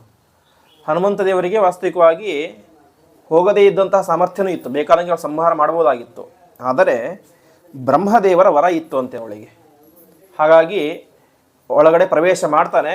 ಪ್ರವೇಶ ಮಾಡಿದ್ದಾಯಿತು, ಸಾಯಲಿಲ್ಲ. ಒಳಗಡೆ ಪ್ರವೇಶ ಮಾಡಿದ ತಕ್ಷಣವೇ ತಮ್ಮ ದೇಹವನ್ನು ಇನ್ನಷ್ಟು ದೊಡ್ಡದನ್ನಾಗಿ ಮಾಡ್ತಾರೆ. ತಕ್ಷಣದಲ್ಲಿಯೇ ಅವಳ ದೇಹವನ್ನು ಹರಿದು ಅವರು ಹೊರಗಡೆ ಬರ್ತಾರೆ. ಈ ರೀತಿಯಾಗಿ ಅವಳನ್ನು ವಿಶಿಷ್ಟವಾಗಿ ಸಂಹಾರ ಮಾಡ್ತಾರೆ.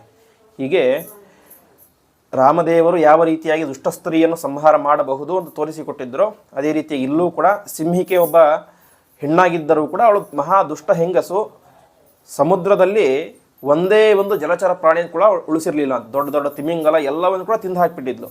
ಹಾಗಾಗಿ ಅವಳನ್ನು ಸಂಹಾರ ಮಾಡಿ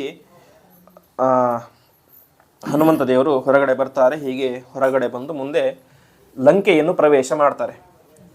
ಇಲ್ಲೂ ಮತ್ತೊಂದು ವಿಘ್ನ, ಅದು ಕೂಡ ಹೆಣ್ಣಿಂದನೇ. ಹನುಮಂತ ದೇವರಿಗೆ ಸುಂದರಕಾಂಡದಲ್ಲಿ ಅಂದರೆ ಅಲ್ಲಿಂದ ಲಂಕೆಗೆ ಬರಬೇಕಾದ್ರೆ 3 ವಿಘ್ನಗಳು ಬಂದು 3 ವಿಘ್ನಗಳು ಕೂಡ ಹೆಣ್ಣಿಂದಲೇ ಬಂದಿದ್ದು. ಕೊನೆಗೆ ಆಂಜನೇಯ ಪ್ರವೇಶ ಮಾಡ್ತಾರೆ ಲಂಕಾಪಟ್ಟಣವನ್ನು. ಲಂಕಾಪಟ್ಟಣ ಪ್ರವೇಶ ಮಾಡಬೇಕಾದ್ರೆ ಅಲ್ಲಿ ಒಬ್ಬ ಲಂಕಿಣಿ, ಅವಳು ಲಂಕಾಪಟ್ಟಣದ ಹೆಣ್ಣು ದೇವತೆ, ಅವಳು ಪ್ರವೇಶ ಮಾಡ್ತಾರೆ. ಪ್ರವೇಶ ಮಾಡಿದಾಗ ಅವಳು ಅಡ್ಡಿ ಮಾಡ್ತಾಳೆ. ಅಡ್ಡಿ ಮಾಡಿದಾಗ ಕೊನೆಗೆ ಒಂದು ಏಟನ್ನು, ಒಂದು ಗುದ್ದನ ಅವಳಿಗೆ ಕೊಡ್ತಾನೆ. ಅವಳು ಅಲ್ಲೇ ಬಿದ್ದು ಬಿಡ್ತಾಳೆ. ಆವಾಗ ಅವಳಿಗೆ ಮಾತು ನೆನಪಾಗುತ್ತೆ ಅಂತೆ. ಬ್ರಹ್ಮದೇವರು ಅವಳಿಗೆ ಮಾತು ಹೇಳಿರ್ತಾರೆ, ಏನಂದರೆ, ನಿನ್ನನ್ನು ಒಬ್ಬ ಸಾಮಾನ್ಯ ಕಪಿ ಗೆದ್ದಾಗ ಲಂಕೆಗೆ ಆಪತ್ತು, ನಿನ್ನನ್ನು ಯಾವಾಗೊಬ್ಬ ಒಂದು ಕೋತಿ ಗೆಲ್ಲುತ್ತೋ ಆವಾಗ ಲಂಕಾಪಟ್ಟಣದ ನಾಶ ಅಂತ ತಿಳಿ ಎಂಬುದಾಗಿ ಹೇಳಿರ್ತಾರೆ. ಆ ರೀತಿಯಾಗಿ ಇವತ್ತು ಯಾವುದೋ ಒಂದು ಸಾಮಾನ್ಯ ಕಪಿ ನನ್ನನ್ನು ಗೆದ್ದು ಬಿಡುತ್ತೋ, ಹಾಗಾಗಿ ಇನ್ನೂ ಲಂಕೆಯ ನಾಶ ನಿಶ್ಚಿತ ಅಂತ ಗೊತ್ತಾಗುತ್ತೆ. ಈ ರೀತಿಯಾಗಿ ಆಯಿತು. ಲಂಕಾಪಟ್ಟಣಕ್ಕೆ ಹನುಮಂತ ದೇವರು ಬಂದಾಗ ರಾತ್ರಿಯೇ ಸಂದರ್ಭ. ಸರಿ ಅಂತ ಅವರು ಭೂತ್ವ ಬಿಡಾಲ ಸಮಿತೋ ಅಂತ ಸಣ್ಣ ಬೆಕ್ಕಿನ ವೇಷವನ್ನು ಧರಿಸಿಕೊಂಡು ಮಧ್ಯರಾತ್ರಿಯ ಸಂದರ್ಭದಲ್ಲಿ ಸೀತೆ ಹುಡುಕ್ಲಿಕ್ಕೆ ಶುರು ಮಾಡ್ತಾರೆ. ಸೀತೆ ಹುಡುಕ್ತಾರೆ. ಅನೇಕ ಮನೆಗಳಲ್ಲಿ ಹೋಗ್ತಾರೆ. ಎಲ್ಲಿ ಹೋದರೂ ಕೂಡ ಸೀತೆ ಸಿಗೋದೇ ಇಲ್ಲ. ಅನೇಕ ಕಡೆ ಹುಡುಕ್ಲಿಕ್ಕೆ ಶುರು ಮಾಡ್ತಾರೆ. ಮೊದಲೇ ಹೇಳಿದಂತೆ ಮಧ್ಯರಾತ್ರಿಯ ಸಂದರ್ಭ. ಅನೇಕ ಮನೆಗಳಲ್ಲಿ ಹೆಣ್ಣು ಮಕ್ಕಳು ಹೇಗೆ ಬೇಕಾದರೆ ಮಲ್ಕೊಂಡ್ಬಿಟ್ಟಿದ್ರು. ಮೈಯಲ್ಲಿ ವಸ್ತ್ರ ಇಲ್ಲ, ಹೇಗೆ ಬೇಕಾದ್ರೆ ಮಲ್ಕೊಂಡ್ಬಿಟ್ಟಿರ್ತಾರೆ. ಇದನ್ನು ನೋಡ್ತಾನೆ ಯಾರು? ಹನುಮಂತನಿಗೆ ಅನಿಸುತ್ತೆ, ನಾನು ಆಜನ್ಮ ಬ್ರಹ್ಮಚಾರಿ. ಆಜನ್ಮ ಬ್ರಹ್ಮಚಾರಿಯಾದಂತಹ ನಾನು ಮಧ್ಯರಾತ್ರಿ ಸಂದರ್ಭದಲ್ಲಿ ಮೈ ಮೇಲೆ ಬಟ್ಟೆ ಇಲ್ಲದೆ ಇರುವಂತಹ ಈ ರೀತಿಯಾದ ಹೆಂಗಸರನ್ನು ನೋಡ್ತಾ ಇದ್ದೇನೆ. ಇದು ಸರಿನೋ ತಪ್ಪು ಅಂತ ಒಂದು ಕ್ಷಣ ತಾನೇ ಚಿಂತನೆ ಮಾಡ್ತಾನೆ. ಆವಾಗ ಅವನೇ ಒಂದು ತೀರ್ಮಾನ ಮಾಡ್ತಾನೆ, ಕಾಮಂ ದುಷ್ಟಾ ಮಯ ಸರ್ವ ವಿಶ್ವಸ್ಥ ರಾವಣ ಸ್ತ್ರೀಯ ನಹಿಮೇ ಮನಸಕ್ಕಿಂಚಿತು ವೈಕೃತ್ಯ ಉಪಪದ್ಯತೆ ಅಂತ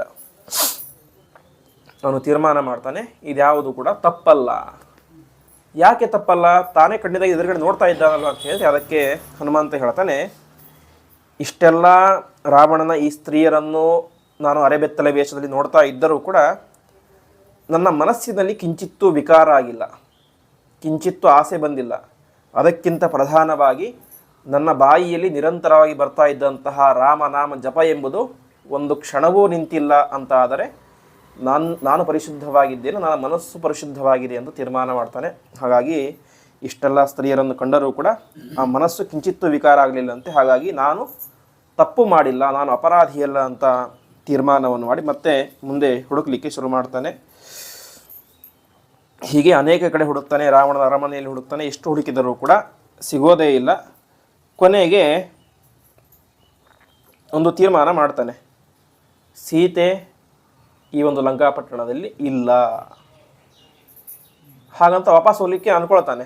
ಆವಾಗ ಇನ್ನೊಂದು ತೀರ್ಮಾನ ಮಾಡ್ತಾನೆ, ಸೀತೆ ಸಿಗದೇ ಇದ್ದರೆ ಏನು, ಸೀತೆಯನ್ನು ಅಪಹಾರ ಮಾಡಿದಂತಹ ರಾವಣನಂತರೂ ಇಲ್ಲೇ ಇದ್ದಾನೆ, ಅವನನ್ನೇ ನಾನು ಗಂಟು ಕಟ್ಟಿಕೊಂಡು ಬಂಧನ ಮಾಡಿ ಕರೆದುಕೊಂಡು ಹೋಗಿ ರಾಮನ ಎದುರುಗಡೆ ನಿಲ್ಲಿಸ್ತೇನೆ, ಸೀತೆ ಎಲ್ಲಿದ್ದಾಳೆ ಹೇಳು ಅಂತ ಅವನ ಬಾಯಿಂದಲೇ ಬಿಡಿಸ್ತೇನೆ ಅಂತ ತೀರ್ಮಾನ ಮಾಡ್ತಾನೆ.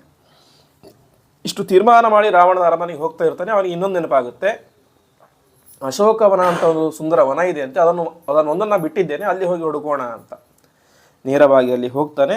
ಅಲ್ಲಿಗೆ ಹೋದಾಗ ಮಧ್ಯದಲ್ಲಿ ಇದ್ದಂತಹ ಒಂದು ಗಂಧಮಾದನ ಒಂದು ಅಶೋಕವನದಲ್ಲಿ ಇದ್ದಂತಹ ಒಂದು ವೃಕ್ಷದ ಕೆಳಗಡೆ ಸೀತೆ ಕುಳಿದುಕೊಂಡಿರ್ತಾಳೆ. ಅವಳು ಯಾವ ರೀತಿಯಾಗಿ ಇದ್ಲು ಅಂತ ವರ್ಣನೆ ಮಾಡ್ತಾರೆ. ಅವಳು ಇದ್ದದ್ದು ಒಂದು ಚಿನ್ನದ ವೇದಿಕೆ ಅಂತೆ, ಬಂಗಾರದ ದೊಡ್ಡ ವೇದಿಕೆಯನ್ನು ಅವಳಿಗೋಸ್ಕರ ನಿರ್ಮಾಣ ಮಾಡಿದ್ದ ರಾವಣ. ಅದರ ಮೇಲೆ ಸೀತೆ ಕುಳಿತುಕೊಂಡಿದ್ಲು. ತುಂಬ ತೆಳ್ಳಗಾಗಿ ಹೋಗಿಬಿಟ್ಟಿದ್ಲು, ಮುಖದಲ್ಲಿ ಕಿಂಚಿತ್ತೂ ಉತ್ಸಾಹ ಇಲ್ಲ, ಮತ್ತು ಹೊಲಸ್ಸಾದಂತಹ ಬಟ್ಟೆ. ಈ ರೀತಿಯಾಗಿ ತುಂಬ ದುಃಖದಲ್ಲಿದ್ದಂತಹ ಸೀತೆಯನ್ನು ನೋಡ್ತಾನೆ. ಸೀತೆಯನ್ನು ನೋಡಿ ಅವನಿಗೂ ತುಂಬ ದುಃಖ ಆಗುತ್ತೆ. ಸೀತೆಯನ್ನು ನೋಡಿದ ತಕ್ಷಣವೇ ಅವಳ ಹತ್ರ ಹೋಗಲಿಲ್ಲ. ಸ್ವಲ್ಪ ದೂರ ಹೋಗಿ ಸೀತೆ ಏನು ಮಾಡ್ತಾಳೆ, ಅವಳ ಮನಸ್ಥಿತಿ ಹೇಗಿದೆ ಅಂತ ನೋಡ್ತಾ ಕುಳಿತುಕೊಳ್ತಾನೆ. ಇಷ್ಟೆಲ್ಲ ಆಯಿತು. ತಕ್ಷಣವೇ ಮಧ್ಯರಾತ್ರಿ ಆಗಿತ್ತು, 12:30 1 ಗಂಟೆ ಮಧ್ಯರಾತ್ರಿಯ ಸಂದರ್ಭ. ಆ ಸಂದರ್ಭದಲ್ಲಿ ರಾವಣ ಬರ್ತಾನೆ ಅಂತೆ. ಮೈ ಮೇಲೆ ಅರೆಬರೆ ಬಟ್ಟೆ, ತನ್ನ ಒಂದು ಕೈಯನ್ನು, ತನ್ನ ಅನೇಕ ಜನ ಹೆಂಡತಿಯರಿದ್ದರು ಅವನಿಗೆ, ಒಂದು ಹೆಂಡತಿಯ ಮೇಲೆ ಕೈ ಹಾಕಿದ್ದಾನೆ, ಇನ್ನೊಂದು ಕೈಯಲ್ಲಿ ಮಧ್ಯದ ಲೋಟ ಹಿಡಿದುಕೊಂಡು ಬಂದು ಸೀತೆಯ ಮುಂದೆ ನಿಂತಿದ್ದಾನೆ. ಸೀತೆಯ ಮುಂದೆ ಹೇಳ್ತಾನೆ, ನಿನ್ನಂತಹ ಹುಚ್ಚಿ ಜಗತ್ತಿನಲ್ಲಿ ಯಾರೂ ಇಲ್ಲ ಅಂತ ಅನಿಸುತ್ತೆ ಅಂತ. ನನ್ನ ಹತ್ತಿರ ಬಂದು ನೀನು ಇಷ್ಟು ತಿಂಗಳಾಯಿತು, ಈ ಲಂಕೆಯ ವೈಭವನೂ ನೋಡಿದ್ದೀಯಾ, ಎಂತಹ ದೊಡ್ಡ ವೈಭವ, ಬಂಗಾರದ ನಗರಿ, ಬಂಗಾರದ ನಗರಿ, ನಿನಗೇನು ಬೇಕೋ ಅದೇ ಇದೆ. ನಿನ್ನ ಸೇವೆ ಮಾಡಲಿಕ್ಕೆ ಅಂತ ಸಾವಿರಾರು ಜನ, ಲಕ್ಷಾಂತರ ಜನ ಸೇವಕಿಯರಿದ್ದಾರೆ. ನನ್ನಂತಹ ಪರಾಕ್ರಮಶಾಲಿಯಾದಂತಹ ಗಂಡಸು ಮುಂದೆ ನಿಂತಿದ್ದೇನೆ. ಇಡೀ ಜಗತ್ತನ್ನೇ ನಡಗಿಸುವಂಥ ಸಾಮರ್ಥ್ಯ ಯಾರಿಗಿದೆ? ನನಗಿದೆ. ಅಂತಹ ಸಾಮರ್ಥ್ಯ ನನಗಿರಬೇಕಾದ್ರೆ ಯಾರೋ ರಾಮ ರಾಜ್ಯ ಬಿಟ್ಟು ಕಾಡಿಗೆ ಬಂದಿದ್ದಾನೆ, ಕಾಡಿನಲ್ಲಿ ಋಷಿಯಂತೆ ಜೀವನ ಮಾಡ್ತಾ ಇದ್ದಾನೆ, ಅವನೇ ಬೇಕು ಅಂತ ಬಯಸ್ತಿದ್ದೆ, ನಿನ್ನಂಥ ಹುಚ್ಚಿ ಯಾರೂ ಇಲ್ಲ ಎಂಬುದಾಗಿ ಹೇಳ್ತಾನೆ.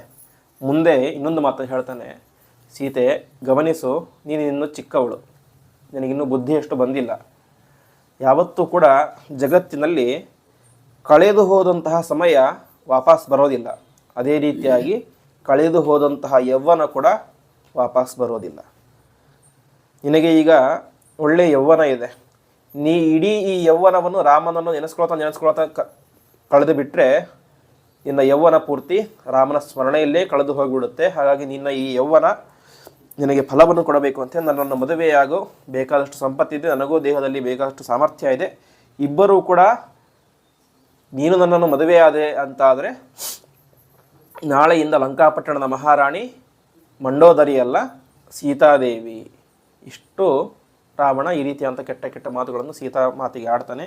ಇಷ್ಟೆಲ್ಲ ಮಾತಾಡಿದರೂ ಕೂಡ ಸೀತಾದೇವಿ ಅವನ ಹತ್ತಿರ ತಿರುಗಿ ಕೂಡ ನೋಡೋದಿಲ್ಲ ಅಂತೆ. ಕೊನೆಗೆ ಒಂದು ಹುಲ್ಲು ಕಡ್ಡಿಯನ್ನು ತನ್ನ ಮುಂದೆ ಇಟ್ಕೊಳ್ತಾಳೆ. ತೃಣಮಂತರದ ಕೃತ್ವ ಪ್ರತ್ಯಯವಾದ ಶುಚಿಸ್ಮಿತ ಅಂತ ಒಂದು ಹುಲ್ಲು ಕಡ್ಡಿಯನ್ನು ಅದೇ ರಾವಣನಿಗೆ ಹೋಲಿಸಿ ಹೇಳ್ತಾಳೆ, ರಾವಣ ನಿನ್ನ ಮಾತನ್ನು ಹಿಂದೆ ನೀನು ತೆಗೆದುಕೋ, ನಾನು ಯಾವತ್ತಿದ್ದರೂ ಕೂಡ ರಾಮನ ಹೆಂಡತಿಯೇನೆ, ನಿನ್ನನ್ನು ಮದುವೆಯಾಗೋದಿಲ್ಲ, ನಿನ್ನ ಕಡೆ ನಾನು ನೋಡ್ಲಿಕ್ಕೆ ಕೂಡ ನನಗೆ ಮನಸ್ಸಿಲ್ಲ, ಹಾಗಾಗಿ ನಿನ್ನ ಮಾತನ್ನು ಹಿಂದೆ ತೆಗೆದುಕೋ ಎಂಬುದಾಗಿ ಹೇಳ್ತಾಳೆ. ಸರಿ, ರಾವಣನಿಗೆ ಇದು ಒಂದು ದಿವಸ ಕೆಲಸ ಅಲ್ಲ, ಪ್ರತಿನಿತ್ಯ ಇದೇ ಕೆಲಸ ಅವನಿಗೆ. ಪ್ರತಿನಿತ್ಯ ರಾತ್ರಿ ಬರೋದು, ಸೀತೆಗೆ ಹೇಳೋದು, ಸೀತೆ ಇದೇ ರೀತಿ ಮಾಡ್ತಾ ಇದ್ಲು. ಸರಿ ಅಂತ ವಾಪಸ್ ಹೋಗ್ತಾನೆ. ಹೋಗಬೇಕಾದ್ರೆ ಅವನೇ ಮಾಡ್ತಾರೆ, ಅಲ್ಲಿ ಇದ್ದಂಥ ರಾಕ್ಷಸರಿಗೆ ಹೇಳ್ತಾನೆ. ರಾಕ್ಷಸರು ತುಂಬ ಜನ ಇರ್ತಾರೆ ಸೀತೆಯನ್ನು ನೋಡ್ಕೊಳ್ಳಿಕ್ಕೆ ಅಂತ. ಸೀತೆಗೆ ಹೇಗಾದರೂ ಮಾಡಿ ನನ್ನ ಮೇಲೆ ಆಸೆ ಬರೋ ರೀತಿ ಮಾತಾಡಿ ಅಂತ. ಸರಿ ಅಂತ ಅವರು ಮತ್ತೆ ರಾವಣನ ಬಗ್ಗೆ ಅನೇಕ ಆಸೆ ಮಾತನ್ನು ಹೇಳ್ತಾರೆ. ಇಷ್ಟೆಲ್ಲ ಮಾತಾಡ್ತಾ ಇರಬೇಕಾದ್ರೆ ಅಲ್ಲಿ ಒಬ್ಬಳು ಮಲಗಿರ್ತಾಳೆ. ಅವಳ ಹೆಸರು ತ್ರಿಜಟ ಅಂತ. ತ್ರಿಜಟ ವಾಸ್ತವಿಕವಾಗಿ ಅವಳು ರಾಕ್ಷಸಿಯೇನೆ, ಅದೇ ಸ್ವಭಾವ ಒಳ್ಳೆಯದಿತ್ತು. ಅವಳು ಮಲ್ಕೊಂಡಿರ್ತಾಳೆ. ಮಲಗಿ ತಕ್ಷಣ ಎದ್ದು ಕೂತ್ಕೊಳ್ತಾಳೆ. ಎದ್ದು ಕೂತ್ಕೊಂಡು ಹೇಳ್ತಾಳೆ, ಅವ್ರಿಗೆ ಒಂದು ಮಾತು ಹೇಳಿರ್ತಾರೆ ರಾಕ್ಷಸರೆಲ್ಲ ಸೀತೆಗೆ, ನೀನು ಒಂದು ವೇಳೆ ರಾವಣನ ಮದುವೆ ಆಗೋದೇ ಹೋದರೆ ನಾನು ನಿಮ್ಮನ್ನು ಕಟ್ ಮಾಡಿ ತಿಂದುಬಿಡ್ತೇವೆ ಅಂತ. ಅದಕ್ಕೆ ತ್ರಿಜಟೆ ಹೇಳ್ತಾಳೆ, ದಯವಿಟ್ಟು ಆ ರೀತಿ ಮಾತಾಡಬೇಡಿ. ತ್ರಿಜಟೆ ಹೇಳೋದು, ಒಂದು ವೇಳೆ ನಿಮಗೆ ಬೇಕಾದರೆ ನನ್ನನ್ನು ತಿನ್ನಿ, ಸೀತೆಯನ್ನು ತಿನ್ನಬೇಡಿ ಅಂತ. ಯಾಕೆ ಅಂದರೆ ಅವಳು ಹೇಳ್ತಾಳೆ, ನನಗೆ ಈಗ ತಾನೇ ಒಂದು ಭಯಂಕರವಾದಂತಹ ಕನಸು ಬಿದ್ದಿತ್ತು, ಸ್ವಪ್ನ ಬಿದ್ದಿತ್ತು ಅಂತ. ಆ ಸ್ವಪ್ನದಲ್ಲಿ ಏನಾಯಿತು ಅಂತ ಹೇಳಿದ್ರೆ, ಸಾವಿರಾರು ಹಂಸಗಳು, ರಾಜಹಂಸಗಳು ದೊಡ್ಡದಾದಂತಹ ಒಂದು ಪಲ್ಲಕ್ಕಿಯನ್ನು ಹೊತ್ಕೊಂಡಿದ್ದಾವೆ ಅಂತೆ. ದೊಡ್ಡದಾದಂತಹ ಪಲ್ಲಕ್ಕಿಯಲ್ಲಿ ಲಕ್ಷ್ಮಣ, ಸೀತೆ, ರಾಮಚಂದ್ರ ಮೂವರು ಕೂಡ ಕೂತ್ಕೊಂಡು ಅದರಲ್ಲಿ ಹೋಗ್ತಾ ಇದ್ದಾರೆ. ದೊಡ್ಡದಾದಂಥ ಪಲ್ಲಕ್ಕಿಯಲ್ಲಿ ರಾಜಹಂಸಗಳು ಅದನ್ನು ಹೊತ್ಕೊಂಡಿದ್ದಾವೆ. ದೊಡ್ಡ ದೊಡ್ಡ ಬ್ರಹ್ಮರ್ಷಿಗಳು, ಸಾಕ್ಷಾತ್ ಬ್ರಹ್ಮದೇವರು, ರುದ್ರದೇವರು ಎಲ್ಲರೂ ಕೂಡ ಅದಕ್ಕೆ ಪುಷ್ಪಾರ್ಚನೆಯನ್ನು ಮಾಡ್ತಾ ಇದ್ದಾರೆ. ರಾಮದೇವರಿಗೆ, ಸೀತಾದೇವಿಯರಿಗೆ ಅಂತಹ ದೊಡ್ಡದಾದಂತಹ ಪಲ್ಲಕ್ಕಿಯಲ್ಲಿ ಹೋಗ್ತಾ ಇದ್ದಾರೆ. ಈ ಹೋಗಬೇಕಾದ್ರೆ ಮಧ್ಯದಲ್ಲಿ ರಾವಣ ಬರ್ತಾನೆ. ಆ ರಾವಣ ತಕ್ಷಣದಲ್ಲಿಯೇ ತಾನು ಆ ಪುಷ್ಪಕ ವಿಮಾನದಿಂದಾಗಿ ಕೆಳಗಡೆ ಬಿದ್ದು ಸತ್ತು ಹೋಗಿಬಿಡ್ತಾನೆ. ಅವನಿಗೆ ನಾವೆಲ್ಲರೂ ಕೂಡ ಸೇರಿಕೊಂಡು, ಅಂದರೆ ನಾನು ತ್ರಿಜಟೆ, ನೀವು ಎಲ್ಲ ರಾಕ್ಷಸರೆಲ್ಲ ಸೇರಿಕೊಂಡು ಕಪ್ಪು ಬಟ್ಟೆಯನ್ನು ಹೊದಿಸ್ತೇವೆ. ಕಪ್ಪು ಬಟ್ಟೆಯನ್ನು ಹೊದಿಸಿ ಅವನಿಗೆ ತಲೆಯನ್ನು ಬೋಳಿಸಿ ಮೈಗೆಲ್ಲ ಎಣ್ಣೆ ಹಚ್ಚಿ ಕತ್ತೆ ಮೇಲೆ ಕೂಡಿಸಿಕೊಂಡು ಮೆರವಣಿಗೆ ಮಾಡ್ತೇವೆ. ಇಂತಹ ಕೆಟ್ಟ ಸ್ವಪ್ನವನ್ನು ನಾನು ನೋಡಿದೆ ಎಂಬುದಾಗಿ ಹೇಳ್ತಾರೆ. ಗರುಡ ಪುರಾಣದಲ್ಲಿ ಮಾತು ಬರುತ್ತೆ, ಒಬ್ಬ ಮನುಷ್ಯನಿಗೆ ಮರಣ ಹತ್ತಿರ ಬಂದಿದೆ ಎಂಬುದಾಗಿ ಯಾವ ರೀತಿಯ ಸೂಚನೆ ಅಂತಾರೆ, ತಲೆಯನ್ನು ಬೋಳಿಸಿಕೊಂಡು ಎಣ್ಣೆ ಹಚ್ಚಿಕೊಳ್ಳೋದು, ಅಥವಾ ದಕ್ಷಿಣ ದಿಕ್ಕಿಗೆ ಹೋಗುವಂತೆ ಕನಸು ಬೀಳುವುದು, ಅಥವಾ ಕತ್ತೆ ಮೇಲೆ ಹೋಗುವಂಥ ಸ್ವಪ್ನಾದಿಗಳು ಬಿತ್ತು ಅಂತೇಳಿ ಅದು ಮರಣದ ಸೂಚನೆ ಅಂತ. ಅದಕ್ಕೆ ತ್ರಿಜಟೆ ಹೇಳ್ತಾಳೆ, ನನಗೆ ಈ ರೀತಿಯಾದಂಥ ಕನಸು ಬಿದ್ದಿದೆ ಅಂತ ಹೇಳಿದರೆ ರಾವಣನ ಅಂತ್ಯ ಆಗೋದು ನಿಶ್ಚಿತ ಹತ್ತಿರ ಬಂದಿದೆ ಎಂಬುದಾಗಿ ಗೊತ್ತಾಗುತ್ತೆ. ಹಾಗಾಗಿ ನೀವ್ಯಾರು ಕೂಡ ಆ ರೀತಿ ತಪ್ಪು ಮಾಡಬೇಡಿ ಅಂತ. ಯಾಕೆಂದರೆ ಈಗ ತಪ್ಪು ಮಾಡಿರೋದು ರಾವಣ ಒಬ್ಬನೇ. ಅವನು ಮಾಡಿದ ತಪ್ಪನ್ನು ನಾವು ಮಾಡಿದರೂ ನಾಳೆ ನಮಗೂ ಕೂಡ ಇದೇ ಗತಿ ಆಗುತ್ತೆ. ಹಾಗಾಗಿ ನೀವ್ಯಾರು ಕೂಡ ಈ ರೀತಿಯಾಗಿ ಮಾತನಾಡಬೇಡಿ ಎಂಬುದಾಗಿ ಹೇಳ್ತಾರೆ. ಇಷ್ಟಾದ ತಕ್ಷಣ ಮತ್ತೆ ಮಧ್ಯರಾತ್ರಿ, ಗಾಢ ರಾತ್ರಿ ಆಗುತ್ತೆ. ತಕ್ಷಣವೆಲ್ಲರೂ ಕೂಡ ಮಲಗಿಕೊಂಡು ಬಿಡ್ತಾರೆ, ನಿದ್ದೆ ಮಾಡಲಿಕ್ಕೆ ಶುರು ಮಾಡ್ತಾರೆ. ಇಂತಹ ಸಂದರ್ಭದಲ್ಲಿ ತಕ್ಷಣದಲ್ಲಿಯೇ ಹನುಮಂತ ಸೀತೆಯ ಕುಳಿತಂತಹ ಗಿಡದ ಮೇಲೆ ಬಂದು ಕುಳಿತುಕೊಳ್ತಾನೆ. ಕುಳಿತುಕೊಂಡು ಮೊದಲನೇದಾಗಿ ಏನಾಗಬೇಕು ಅಂತ ಹೇಳಿದ್ರೆ, ಹನುಮಂತನ ಮೇಲೆ ಸೀತೆಗೆ ನಂಬಿಕೆ ಬರಬೇಕು. ಯಾಕೆಂದರೆ ಸೀತೆ ಇರುವಂಥ ಪರಿಸ್ಥಿತಿ ಯಾರನ್ನೂ ನಂಬುವಂಥ ಪರಿಸ್ಥಿತಿ ಅಲ್ಲ. ಯಾಕೆಂದರೆ ರಾವಣ ಒಬ್ಬ ಮಾಯಾವಿ ರಾಕ್ಷಸ, ಯಾವ ವೇಷದಲ್ಲಿ ಬೇಕಾದರೂ ಕೂಡ ಬರಬಹುದು. ಹಾಗಾಗಿ ಸೀತೆ ಮೊದಲು ನನ್ನನ್ನು ನಂಬಬೇಕು, ನಾನೇನು ಮಾಡಬೇಕು ಅಂತ ಯೋಚನೆ ಮಾಡ್ತಾನೆ. ಜೋರಾಗಿ ರಾಮದೇವರ ಕಥೆಯನ್ನು ಹೇಳಲಿಕ್ಕೆ ಶುರು ಮಾಡ್ತಾನೆ. ಈಶೋ ದಾಶರಥಿ ಶ್ರೀಮಾನ್ ರಾಮೋ ರಾಜೀವಲೋಚನ ನಿಧಿ ಸರ್ವಗುಣಾನಾಮಿ ವಾರಿಣಾಮಿವ ವಾರಿಧಿ ಅಂತ ಸಂಗ್ರಹ ರಾಮಾಯಣದಲ್ಲಿ ಪಂಡಿತಾಚಾರ್ಯರು ಹೇಳ್ತಾರೆ. ಆ ರೀತಿಯಾಗಿ ರಾಮನ ಕಥೆಯನ್ನೆಲ್ಲ ಹೇಳಲಿಕ್ಕೆ ಶುರು ಮಾಡ್ತಾನೆ. ಅವನು ಹೇಗೆ ಹುಟ್ಟಿದ, ಹೇಗೆ ಆಯಿತು, ಮದುವೆ ಆಯಿತು, ಹಾಗೆ ಹೀಗೆ ಎಲ್ಲವನ್ನು ಕೂಡ ಹೇಳಲಿಕ್ಕೆ ಶುರು ಮಾಡ್ತಾನೆ. ಹೀಗೆ ಇಷ್ಟೆಲ್ಲ ಹೇಳಿ ಇಷ್ಟೆಲ್ಲ ಆಗುತ್ತೆ. ಕೊನೆಗೆ ರಾಮ ಸೀತಾದೇವಿಗೆ ವಾಸ್ತವಿಕವಾಗಿ ಪ್ರಾರಂಭದಲ್ಲಿ ನಂಬಿಕೆ ಬರೋದಿಲ್ಲ, ಇವನು ಯಾರೋ ಬೇರೆ ಇರ್ಬೋದು ಅಂತ.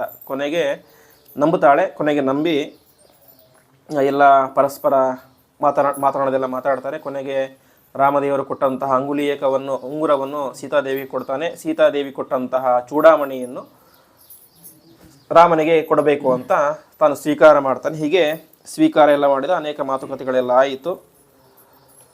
ಸರಿ, ಮುಂದೆ ಸೀತೆಯನ್ನು ಹುಡುಕಿದಂಥ ಕಾರ್ಯ ಅಂತೂ ಪ್ರಧಾನ ಕಾರ್ಯ ಬಂದಿದ್ದೆ, ಅದಕ್ಕೋಸ್ಕರ ಅದೆಲ್ಲ ಆಯಿತು. ಮುಂದೆ ಹೋಗಬೇಕು ಅಂತ, ವಾಪಸ್ ಹೋಗಬೇಕು ಅಂತ ತೀರ್ಮಾನ ಮಾಡ್ತಾನೆ. ಆದರೆ ಅವನಿಗೆ ಯಾಕೋ ಮನಸ್ಸು ಬರೋದಿಲ್ಲ. ಯಾಕೆ ಅಂದರೆ, ನಾನು ಬಂದಿದ್ದು ಸೀತೆ ಹುಡುಕ್ಲಿಕ್ಕೆ ಹೌದು, ಆದರೆ ಸೀತೆಯನ್ನು ಅಪಹಾರ ಮಾಡಿದಂತಹ ರಾವಣನಿಗೆ ನಾನು ಬಂದಿರುವಂಥ ವಿಚಾರ ಗೊತ್ತಾಗಬೇಕು, ನಾನು ಎಂತಹ ಪರಾಕ್ರಮಶಾಲಿ ಅಂತ ಗೊತ್ತಾಗಬೇಕು ಅಂತ ತೀರ್ಮಾನ ಮಾಡ್ತಾನೆ. ತೀರ್ಮಾನ ಮಾಡಿ ಅವನೇ ಮಾಡಲಿಕ್ಕೆ ಶುರು ಮಾಡ್ತಾನೆ. ಅಲ್ಲಿ ಇದ್ದಂತಹ ಅಶೋಕವನ, ಸೀತೆ ವಾಸವಾಗಿದ್ದಂತಹ ಅಶೋಕವನ ಒಂದನ್ನು ಬಿಟ್ಟು ಇಡೀ ಲಂಕಾಪಟ್ಟಣವನ್ನೇ ನಾಶ ಮಾಡಲಿಕ್ಕೆ ಶುರು ಮಾಡ್ತಾನೆ. ಅಲ್ಲಿದ್ದಂತಹ ಗಿಡ, ಮರ, ದೊಡ್ಡ ದೊಡ್ಡ ಮನೆಗಳು ಎಲ್ಲವನ್ನು ಕೂಡ ಕಿತ್ತಿ ಬಿಸಾಡಲಿಕ್ಕೆ ಶುರು ಮಾಡ್ತಾನೆ. ಈ ವಿಚಾರ ಮಧ್ಯರಾತ್ರಿಯ ಸಂದರ್ಭ ರಾವಣನಿಗೆ ಗೊತ್ತಾಗುತ್ತೆ. ಏನಿದು ದೊಡ್ಡ ಗಲಾಟೆ ಕೇಳಿಸ್ತಾ ಇದೆ ಅಂತ ಕೇಳ್ತಾನೆ. ಸೈನಿಕರು ಬಂದು ಹೇಳ್ತಾರೆ, ಒಂದು ಕಪಿ, ಒಂದು ಸಾಮಾನ್ಯ ಯಾವುದೋ ಒಂದು ಕೋತಿ ಇಡೀ ಲಂಕಾಪಟ್ಟಣವನ್ನು ನಾಶ ಮಾಡ್ತಾ ಇದೆ ಅಂತ. ಆ ರೀತಿಯಾಗಿ ಹೇಳಿದಾಗ ಯಾವ ರಾವಣ ಏನು ಮಾಡ್ತಾನೆ, ಅವನನ್ನು ಸಂಹಾರ ಮಾಡಲಿಕ್ಕೆ ಅಂತ ಅನೇಕ ಜನ ತನ್ನ ರಾಕ್ಷಸರನ್ನು ಕೊಟ್ಟು ಕಳಿಸ್ತಾನೆ. ಆ ಎಲ್ಲ ರಾಕ್ಷಸರನ್ನು ಕೂಡ ಹನುಮಂತ ದೇವರು ಒಂದೇ ಒಂದು ಏಟಿಗೆ ಸಂಹಾರ ಮಾಡಿ ಹಾಕ್ತಾರೆ. ಕೊನೆಗೆ ಯಾವ ಕ್ರೋಧಾಕ್ಷ ಎಂಬಂತಹ ಒಬ್ಬ ರಾಕ್ಷಸ, ಅವನು ರಾವಣನ ಮಂತ್ರಿ, ಅವನ ಹತ್ತಿರ ಎಷ್ಟು ಸೈನ್ಯ ಇತ್ತು ಅಂತ ಹೇಳಿದ್ರೆ ಒಟ್ಟು 80 ಕೋಟಿ ಅಪಾರವಾದಂತಹ ರಾಕ್ಷಸ ಸೈನ್ಯ ಅವನ ಹತ್ತಿರ ಇತ್ತು. ಅದರ ಜೊತೆಗೆ ಅದಕ್ಕೆ ನಿಯಾಮಕರಾಗಿ ಅಂದರೆ ಮುಂದಾಳುಗಳಾಗಿ 8 ಜನ ಮಹಾಸೇನಾಧಿಪತಿಗಳು, ಅವರ ಜೊತೆಗೆ 9ನೇವನಾಗಿ ಈ ಒಂದು ಕ್ರೋಧಾಕ್ಷ. ಹೀಗೆ 80 ಕೋಟಿ ಅಪಾರವಾದಂತಹ ಸೈನ್ಯ ಮಧ್ಯರಾತ್ರಿ ಸಂದರ್ಭದಲ್ಲಿ, ಮಧ್ಯರಾತ್ರಿ ಅಂತ ಹೇಳಿದ್ರೆ ರಾಕ್ಷಸರಿಗೆ ಆವಾಗಲೇ ಶಕ್ತಿ ಜಾಸ್ತಿ ಆಯ್ತು, ಅವರಿಗೆ ನಿಶಾಚರರು ಅಂತ ಹೆಸರು. ಅವರೇನು ಮಾಡ್ತಾರೆ, ಹನುಮಂತನ ಮೇಲೆ ಆಕ್ರಮಣವನ್ನು ಮಾಡಲಿಕ್ಕೆ ಶುರು ಮಾಡ್ತಾರೆ. ಅಂತಹ 80 ಕೋಟಿ ಸೈನ್ಯವನ್ನು, ಅದು ವಿಶೇಷವಾಗಿ ಅವರಿಗೆ ರುದ್ರದೇವರ ವರಬಲ ಇತ್ತು ಅಂತೆ. ರಾಕ್ಷಸರಿಗೆ ಸಾಮಾನ್ಯವಾಗಿ ವರಬಲವೇ ಜಾಸ್ತಿ. ಅವರ ಮೇಲೆ ಆಕ್ರಮಣವನ್ನು ಮಾಡ್ತಾರೆ. ಈ ರೀತಿಯಾದಂಥ ಆಕ್ರಮಣ ಮಾಡಿದಾಗ ಆ ಎಲ್ಲ 80 ಕೋಟಿ ಸೈನ್ಯವನ್ನು ಕೂಡ ಹನುಮಂತ ದೇವರು ನಿರಾಯಾಸವಾಗಿ ಸಮಗ್ರವಾಗಿ ಸಂಹಾರ ಮಾಡಿ ಹಾಕ್ತಾರೆ. ಕೊನೆಗೆ ಜಂಬುಮಾಲಿ ಮುಂತಾದಂಥ ಅನೇಕ ಜನ ಮಹಾ ದೊಡ್ಡ ದೊಡ್ಡ ರಾಕ್ಷಸರೆಲ್ಲ ಬರ್ತಾರೆ. ಆ ಎಲ್ಲ ರಾಕ್ಷಸರನ್ನು ಕೂಡ ಸಂಹಾರ ಮಾಡಿ ಹಾಕ್ತಾನೆ. ಕೊನೆಗೆ ವಿರೂಪಾಕ್ಷ, ಯೂಪಾಕ್ಷ, ಭಾಸಕರ್ಣ, ಪ್ರಗಸ, ದುರ್ದರ್ಶ ಎಂಬಂತಹ ಮಂತ್ರಿಗಳು ಬರ್ತಾರೆ. ಮಂತ್ರಿಗಳನ್ನು ಸಂಹಾರ ಮಾಡಿ ಹಾಕ್ತಾನೆ. ಕೊನೆಗೆ ಮಂತ್ರಿಗಳ ಮಕ್ಕಳು ಬರ್ತಾರೆ. ಹೀಗೆ ಬಂದಂತಹ ಎಲ್ಲರನ್ನೂ ಕೂಡ ಸಂಹಾರ ಮಾಡಿ ಹಾಕಿಬಿಡ್ತಾರೆ. ಕೊನೆಗೆ ರಾವಣನಿಗೆ ಸ್ವಲ್ಪ ಹೆದರಿಕೆ ಶುರುವಾಗುತ್ತೆ. ಇಷ್ಟು ಪರಾಕ್ರಮಶಾಲಿ ರಾಕ್ಷಸರು, ಅದರಲ್ಲೂ 80 ಕೋಟಿ ಸೈನ್ಯವನ್ನು ಒಂದು ಸಾಮಾನ್ಯ ಕಪಿ ನಾಶ ಮಾಡಿದೆ ಅಂತ ಹೇಳಿದ್ರೆ ಅದು ಸಾಮಾನ್ಯ ಕಪಿ ಆಗಿರಲಿಕ್ಕೆ ಸಾಧ್ಯ ಇಲ್ಲ ಅಂತ ನಾನೇ ಹೋಗ್ತೀನಿ ಅಂತ ತಾನು ಹೋಗ್ಲಿಕ್ಕೆ ತೀರ್ಮಾನ ಮಾಡ್ತಾನೆ. ಆವಾಗ ಅವನ ಮಗನಾದಂತಹ ಅಕ್ಷಕುಮಾರ ಹೇಳ್ತಾನೆ, ಅಪ್ಪ ನೀವ್ಯಾಕೆ ಹೋಗ್ತೀರಿ, ನಿನಗೆ ಸಮಾನವಾದಂತಹ ಪರಾಕ್ರಮಶಾಲಿಯಾದವನು ನಾನು, ಹಾಗಾಗಿ ನಾನು ಹೋಗಿ ಕಪಿಯನ್ನು ಹಿಡ್ಕೊಂಡು ಬರ್ತೇನೆ ಅಂತ ತಾನು ಹೋಗ್ತಾನೆ. ಈ ರೀತಿಯಾಗಿ ಹೋದಾಗ ಯಾವ ಅಕ್ಷಕುಮಾರನನ್ನು ಕೈಯಲ್ಲಿ ಹಿಡಿದುಕೊಂಡು ಜೋರಾಗಿ ತಿರುಗಿಸಿ ಒಂದು ಬಂಡೆಗಲಿಗೆ ಅಪ್ಪಳಿಸ್ತಾನೆ. ತಕ್ಷಣದಲ್ಲಿ ಅಕ್ಷಕುಮಾರನು ಕೂಡ ಸತ್ತು ಹೋಗಿಬಿಡ್ತಾರೆ. ಇಷ್ಟು ಆದಾಗ ಆಚಾರ್ಯರು ತಾತ್ಪರ್ಯ ನಿರ್ಣಯದಲ್ಲಿ ತಿಳಿಸ್ತಾರೆ, ರಾವಣನ 3ನೇ ಒಂದು ಭಾಗವನ್ನು ಸೈನ್ಯವನ್ನು ನಾಶ ಮಾಡಿಬಿಟ್ಟಿದ್ದ ಎಂಬುದಾಗಿ ಹೇಳ್ತಾರೆ. ಅಂದರೆ ಇಡೀ ರಾವಣನ ಸೈನ್ಯವನ್ನು 3 ಭಾಗ ಅಂತ ಮಾಡಿದರೆ ಅದರಲ್ಲಿ ಒಂದು ಸೈನ್ಯವನ್ನು ಹನುಮಂತ ಒಬ್ಬನೇ ಸಮಗ್ರವಾಗಿ ಸಂಹಾರ ಮಾಡಿ ಹಾಕಿಬಿಟ್ಟಿದ್ದ ಎಂಬುದಾಗಿ, ಈ ರೀತಿಯಾಗಿ 80 ಕೋಟಿ ಸೈನ್ಯ, ಊಹೆ ಮಾಡಲಿಕ್ಕೂ ಸಾಧ್ಯ ಇಲ್ಲ. 80 ಕೋಟಿ ಯೂಥಪಂ ಪುರಸ್ಸ ರಾಷ್ಟ್ರಕಾಯುತಂ ಎಂಬುದಾಗಿ ಹೇಳುವಂತೆ 80 ಕೋಟಿ ಸೈನ್ಯವನ್ನು ಮಧ್ಯರಾತ್ರಿಯ ಸಂದರ್ಭದಲ್ಲಿ ಒಬ್ಬನೇ ಹನುಮಂತ ಸಮಗ್ರವಾಗಿ ಸಂಹಾರ ಮಾಡಿ ಹಾಕ್ತಾನೆ. ಕೊನೆಗೆ ಅಕ್ಷಕುಮಾರನನ್ನು ಸಂಹಾರ ಮಾಡಿಬಿಟ್ಟ. ಮತ್ತೆ ರಾವಣ ನಾನೇ ಹೋಗ್ತೀನಿ ಅಂತ ಮುಂದೆ ಬರ್ತಾನೆ. ಆವಾಗ ಅವನ ಇನ್ನೊಬ್ಬ ಮಗನಾದಂತಹ ಇಂದ್ರಜಿತ್ತು ಅವನು ಮುಂದೆ ಬರ್ತಾನೆ, ಅಪ್ಪ ನೀವೇನು ಯೋಚನೆ ಮಾಡಬೇಡಿ, ನಾನು ಕರೆದುಕೊಂಡು ಬರ್ತೇನೆ ಅಂತ ಹೀಗೆ ಹೋಗ್ತಾನೆ.